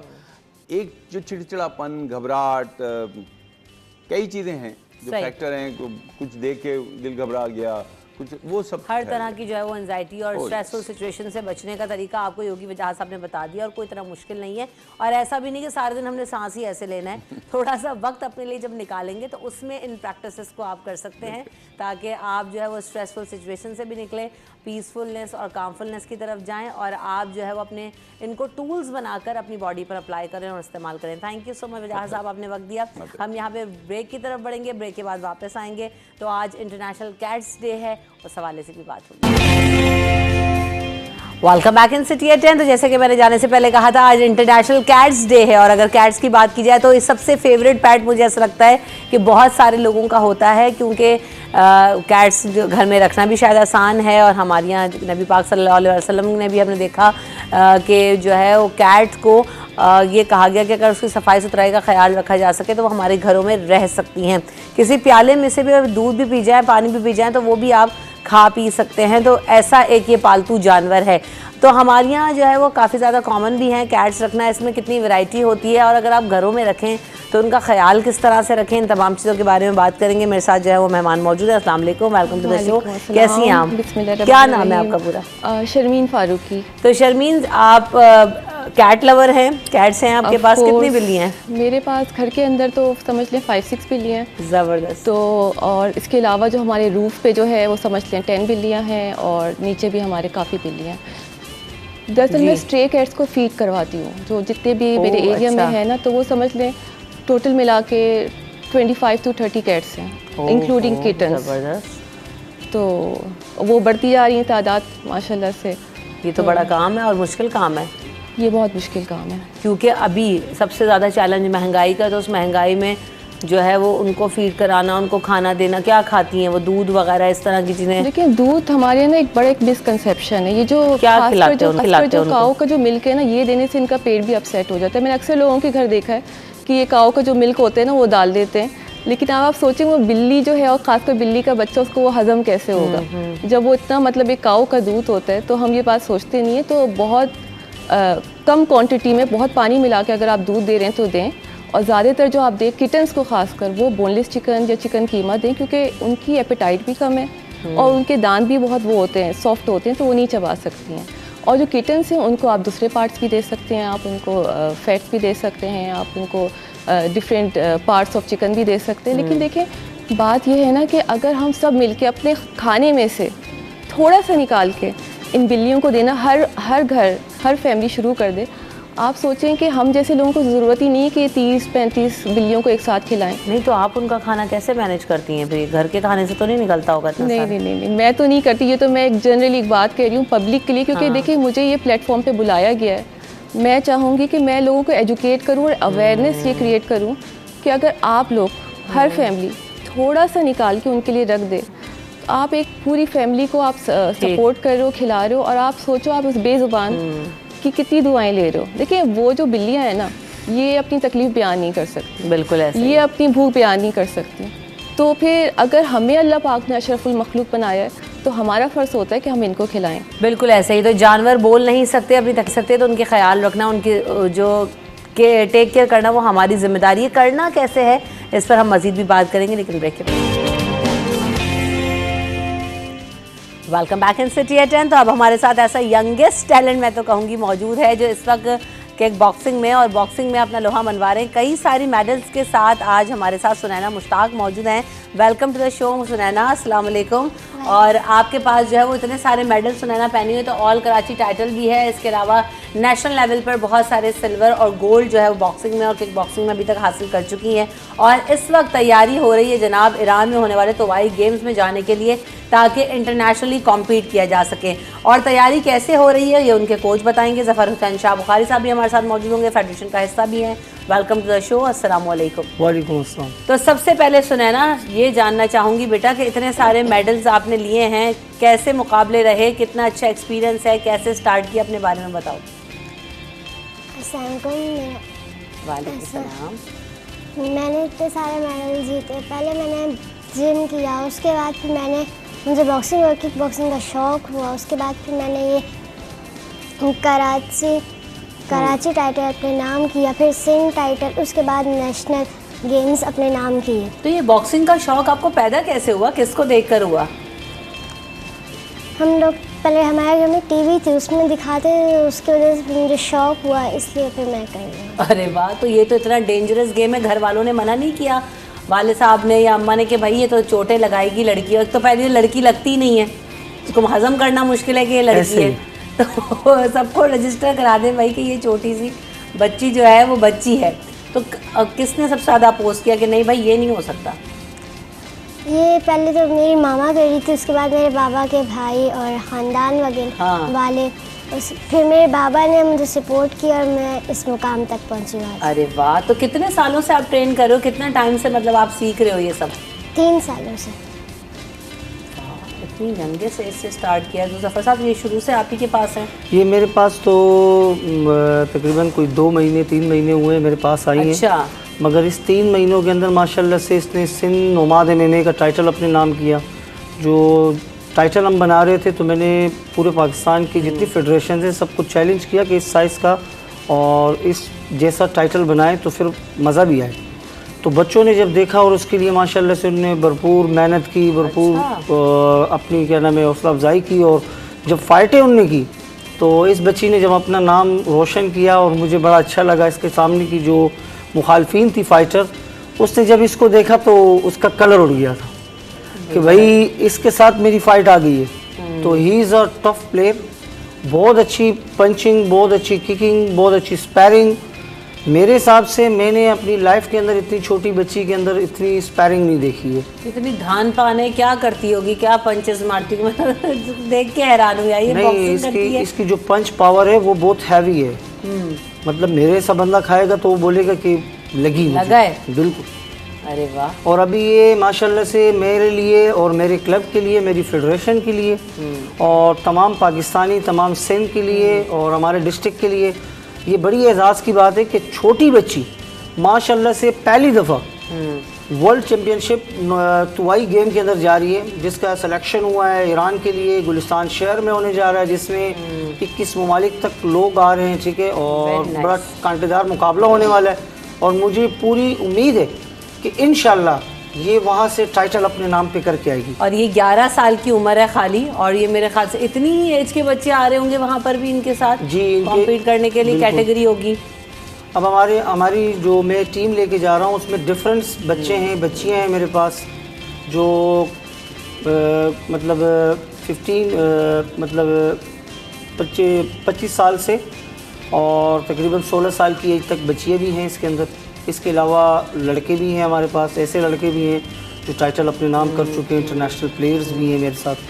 और ये जो टीम जा रही है टोटल 21 लोगों पे मुश्तमिल है पूरे पाकिस्तान से, जो हम जा रहे हैं खेलने के लिए। तो आपने सुनैना जब अपनी ये ट्रेनिंग स्टार्ट की सबसे पहले, तो कौन आपको ट्रेन करता था, कौन सिखाता था, कहाँ सीखती थी? आप बल्दिया में रहते हो, वहाँ पर इतनी फैसिलिटीज़ भी नहीं है, तो कहाँ से आपने ये सब कुछ किया? जर्नी के बारे में बताओ अपनी। गुलशन गाजी में एक एच पावर जिम था, मैंने वहाँ पे उस्ताद इस्माइल से सीखा। पहले जिम और पंचेस वगैरह मैंने वहीं से सीखे। उसके बाद फिर मैं फ़िदा हुसैन सर फ़िदा के पास गई, उन्होंने फिर मुझे बॉक्सिंग का दिया।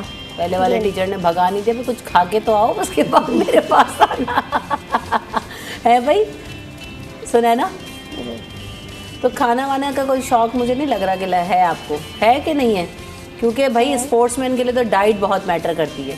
तो ऐसा है शौकीन है? खाती ही नहीं है, इतना खाती है कि फिर भी नहीं खाती। क्या है रूटीन आपका सुनैना खाने पीने का? घर में पापा बनाते हैं सालन वगैरह, मामा ही बनाती है तो वही खाते हैं। वेरी नाइस, ज़बरदस्त भाई।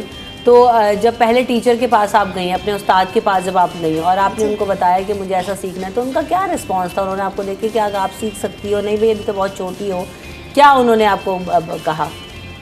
उन्होंने सिखाया मुझे और बहुत सारा, फिर मुझे तकलीफ़ के दिन भी देखने पड़े उस वक्त भी, तो फिर अच्छा चोटें लगती थी तो हार नहीं मानी कि भाई अब इतनी तो इस गेम में चोटें लगती हैं, छोड़ो यार अब कौन करे, ऐसा सोच आई है? नहीं। चोट लगती है? कोई सबसे बुरी चोट आपको याद है, क्या लगा आपको? हम लोग स्पायरिंग कर रहे थे ऐसे ही क्लब में, तो मुझे यहाँ पे लगा था। हाँ। तो उसके बाद यहाँ पे लड़की की चेपी लगी थी ग्लव्स की। हाँ। उसके बाद मुझे थोड़ा सा पेन हुआ था, फिर मैंने घर जाके दवाई वगैरह ली थी, उसके बाद ठीक हो गया था।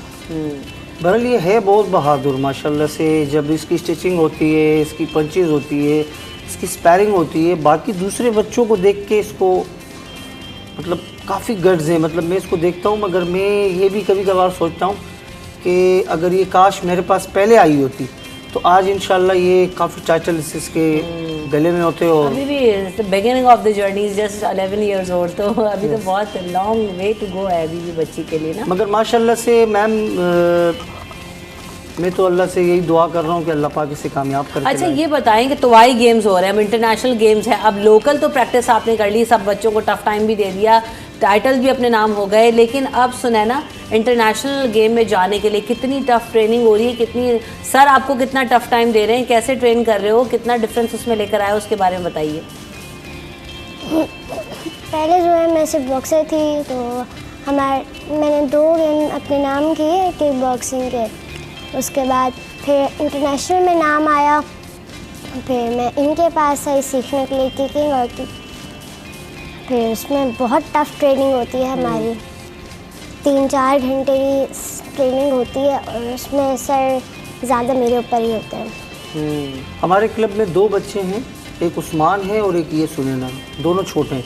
सही। तो वो भी माशाल्लाह से उन्होंने तो काफ़ी सारे टाइटल्स अपने नाम पे किए हुए हैं। उसकी मतलब किकिंग, उसकी पंचिंग, उसकी स्पैरिंग, मतलब अनबिलीवेबल, मतलब दीवार से जंप करना, मतलब वो पूरा मतलब स्ट्रेचेबल लड़का है। और उसकी उम्र क्या है? उसकी उम्र तकरीबन है कोई 12 से 13 साल। और ये दूसरी उससे ज़्यादा जो छोटी है वो सुनैना है। तो इन दोनों के ऊपर मतलब फोकल हमारा 5 बजे क्लब खुलता है, 5 बजे ये आ जाती हैं, उसके बाद इनकी रनिंग होती है, फिर उसके बाद स्पैरिंग होती है, तकरीबन 9 बजे तक मुसलसल इनकी प्रैक्टिस टफ हो रही होती है, जो पंचिंग किकिंग आती तो ये बड़ी खुश हैं, मगर जब जाती है ना तो मुझे बोलती है सर मेरा बेड़ा गर्क हो गया। सही बात है, इतने घंटे ट्रेन करना। मगर मैम जब इंटरनेशनल क्वालिफाई हम करते हैं तो जाहिर सी बात है उसके लिए हमें मेहनत करनी पड़ती है और हमें स्टेमिना भी चाहिए। माशाल्लाह स्टेमिना से भी बहुत अच्छी है। इसकी रोज़ाना की मत पे तकरीबन 4-4, 5-5 फाइटें बड़ी बच्चों के साथ होती हैं। अच्छा, कि ये स्पैरिंग करें उनके साथ। और माशाल्लाह क्या है वो, क्या टेक्निक होती है स्पैरिंग? स्पैरिंग की ये टेक्निक होती है कि मतलब आपस में 2 मुखालफिन आपस में फ़ाइट करते हैं। ठीक है। तो उसमें किक भी लगती है, उसमें पंच भी लगती है, पंच भी लगता है, तो उसके अंदर मतलब दर्द होता है। जब किक लगती है तो आवाज़ आती है बाकायदा, जब पस्ती के ऊपर लगती है तो मतलब ये हम इसीलिए करवाते हैं कि मतलब रोज़ाना की मत के ऊपर इनको आदत हो जाए। आदत हो जाए, हाँ। जब इनको आदत हो जाए, जब रिंग के अंदर ये उतरे और इनको लगे तो इनको महसूस ना हो, बॉडी ट्रेंड हो। सही बात है, बिल्कुल। तो अब माशाल्लाह से पंचिंग में तो टफ है, हाँ, किकिंग में भी माशाल्लाह से टफ हो गई हैं। अब जो इनका मेन हम इनके ऊपर काम कर रहे हैं वो हम फाइट्स के ऊपर कर रहे हैं, हाँ। कि इनकी फाइट और खूबसूरत हो जाए। सही। क्योंकि अभी तक तो ये लोकल प्लेटफॉर्म पे खेली है, अब ये जा रही है क्योंकि एक इंटरनेशनल प्लेटफॉर्म के ऊपर जब ये वहाँ पर क्वालिफाइड करेगी, खेलेगी, तो जाहिर सी बात है इसको एक सीखने को भी मिलेगा, इसको एक लोग देखने को भी मिलेंगे। सही बात है, और जब ये नेक्स्ट इवेंट पे जा रही होगी तो ये माशाल्लाह प्रॉपर इसके लिए बिल्कुल। आप कितने पुरज़्म हो, अपने पाकिस्तान का नाम भी रिप्रेजेंट करना है, इतने सारे मेडल्स भी हैं, और अगर इंटरनेशनल मेडल भी आ जाए तो एक और टैग आपके साथ जुड़ जाएगा। कितनी जो है ना वो अच्छी तैयारी करना चाहती है उसके लिए? उसके लिए मैं बहुत अच्छी तैयारी करना चाहती हूँ ताकि अपने मुल्क पाकिस्तान का नाम रोशन करूँ इंशाल्लाह ताला। और पढ़ाई की क्या सूरत हाल है? पढ़ाई चल रही होती है साथ, या अभी सारा फोकस जो है ना ट्रेनिंग पर ही है, बॉक्सिंग पर ही है? नहीं, पढ़ाई भी करते हैं। कौन सी क्लास में आप? 5 क्लास में। ज़बरदस्त। तो ये जो अभी सर ने बताया कि आपकी शाम में 5 से लेकर 9 बजे तक ट्रेनिंग हो रही है, उसके बाद तो हिम्मत नहीं होती कि जाके सिर्फ खाना खाया और सो गए, ऐसा ही है? क्या करते हो, रूटीन क्या है? पढ़ाई किस टाइम करती हैं आप? पढ़ाई हम करते हैं 2 बजे से 2 बजे से 4:30 बजे तक। अच्छा, फिर उसके बाद आप कैंप चले जाते हैं। ज़बरदस्त, बिल्कुल ऐसा ही है। तो ये तो हमारे बच्चे, जब आप इंटरनेशनली भी आप देखते हैं बच्चों की फ़ाइट्स वगैरह, तो कितना जो है वो टैलेंट हमारे पास है और किस टेक्निक पर काम करने की ज़रूरत है, वसाइल कैसे हैं, और ओवरऑल बच्चों के सपोर्ट के हवाले से ना फेडरेशन क्या कर रही है? मैम हमारी जो फेडरेशन है वो लोकल है। लोकल से मुराद ये कि हमारी जो फेडरेशन है वो पाकिस्तान स्पोर्ट बोर्ड में रजिस्टर नहीं है। जो इदारे रजिस्टर हैं वो बिल्कुल काम नहीं कर रहे इसके ऊपर। वो काम कैसे कर रहे हैं कि वो फंड आ रहा है और अपने घरों पे लग रहा है, अपने बच्चों के ऊपर लग रहा है, या बैंक बैलेंस बन रहा है। और मैं अपनी मदद आपके तहत बड़े बड़े इवेंट्स करवाता हूँ, जैसे कि मैं किसी MNA के पास चला गया या MPS के पास चला गया, मतलब हेल्प आउट हमारे साथ पीपल्स पार्टी वालों की रहती है। सही। और माशाल्लाह से उसके अलावा अगर हम स्पोर्ट्स मिनिस्टर की बात करें तो बिल्कुल ज़ीरो, कोई मदद नहीं। उनके पास जाओ तो वो मिलना ही पसंद नहीं करते। और माशाल्लाह से हमारी जो इस टीम के अंदर जा रही है वो एक राबिया नूर बच्ची है जो सरकारी स्कूल से ताल्लुक़ रखती है। उनके हालांकि स्कूल मैनेजमेंट जब बात की जाए तो बोला कि आपने हमारे स्कूल का नाम क्यों नहीं लिया? तो स्कूल का नाम बच्ची कैसे लेगी जब आप लोग उनको प्रमोट ही नहीं कर रहे? सही बात है। और हम सरकारी स्कूलों में जाके हम बच्चों को वहाँ से चुनते हैं, वहाँ से उनको निकालते हैं और एक आगे टैलेंट लेके आते हैं। मगर वो टैलेंट पे जब काम नहीं होता, हालांकि रिसेंटली उनके बाबा मेरे से कुछ हफ्ते पहले मिले थे, मुझे कह रहे थे कि यार वो इस्माइल साहब हैं जो प्रिंसिपल हैं, उनने कोई बात नहीं की। मैंने उनको कहा था तो लाखों रुपए तनख्वाहें मैम, मतलब गरीब बच्चों के साथ ताउन नहीं कर सकते। सही बात है। और आज ये बच्ची जा रही है, किसकी मदद से जा रही है? अपनी मदद से जा रही है। माँ बाप ने किसी से कर्जा लिया है या किसी से कुछ और किया होगा। बच्चों के, इनके माँ बाप के पास भी कोई इतने फंड्स और पैसे थोड़ी तो बच्चों के ऊपर इतना लगा सकें और भेज सकें। आजकल तो ब्रेड एंड बटर ही करना मुश्किल है, तो इस तरह फेडरेशन वगैरह की सपोर्ट या स्पोर्ट्स मिनिस्ट्री की सपोर्ट ना होने की वजह से टैलेंट जा भी नहीं पाता है। अब इसके अंदर हमारे साथ माशाल्लाह से दो बच्चे ऐसे हैं जो सिंध पुलिस के भी हैं माशाल्लाह से। इसके अंदर हमारे पास एक बच्ची ऐसी है जो यतीम है, जिनके बाबा ही नहीं है। लोगों ने कहा कि भाई हम इसके साथ मतलब ताउन करेंगे, मगर कोई ताउन नहीं। मतलब किसी ने 10,000 दे दिए, किसी ने 15,000 दे दिए। एक बच्चे के जाने पर कितना खर्चा आता है? एक बच्चे के जाने के ऊपर जो खर्चा आ रहा है वो कम से कम 80,000 रुपये का आ रहा है।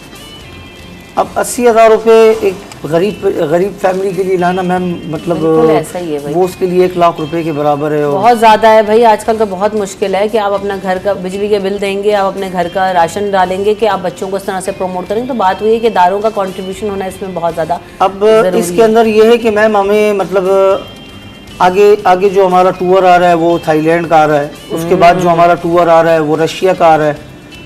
तो नोमाद MMA तो हमारे साथ माशाल्लाह से कोऑपरेट करती है। नोमाद MMA की अगर कोई इंटरनेशनल फाइट हो या तो अगर वहाँ का बड़ा है, अगर उसको बता दें कि भाई इस तरह हमारे साथ गरीब बच्चे हैं, तो वो स्पॉन्सर करते हैं। सही।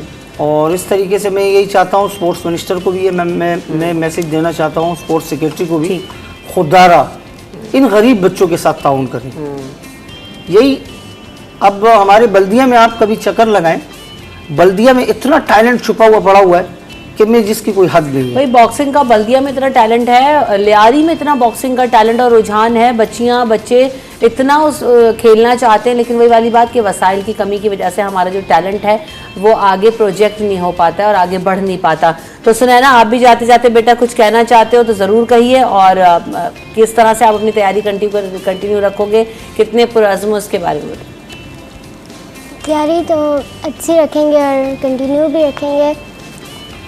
और जैसे मैं ये कहना चाहूँगी कि जितने भी हैं सियासतदान, उनको चाहिए कि हम जैसे बच्चों को सपोर्ट करें और टैलेंट को अपने पाकिस्तान के अंदर से निकालें और बढ़ाएं आगे। बिल्कुल ऐसा ही है।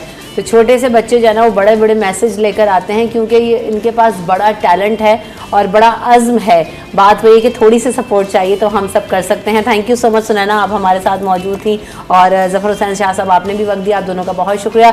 Wish you very best of luck. मैं उम्मीद करती हूँ कि आप तवाई गेम्स में जाएँ, वहाँ पर मेडल्स लें, फाइट करें और ज़बरदस्त जो है वो मुकाबला करके आप दोबारा से Tier 10 में आना, हम फिर आपको बुलाएंगे इंशाल्लाह ताला जीत के साथ। और बहुत सारी दुआएं बेटा, wish you very best of luck कि जीतो और पाकिस्तान का नाम रोशन करो। नहीं भी जीते, अगर वहाँ तक पहुँचे भी तो भी कोई मसला नहीं है, क्योंकि हमारे बच्चे इतना टैलेंट लेकर इतने कम और महदूद वसाइल में वहाँ तक पहुँच भी जाएं तो भी बड़ी बात है। इसी बात के साथ रमशा कमल और टीम को दीजिए इजाज़त। अपना ख्याल रखिएगा, हम सबको दुआ में याद रखिएगा। अल्लाह निगहबान।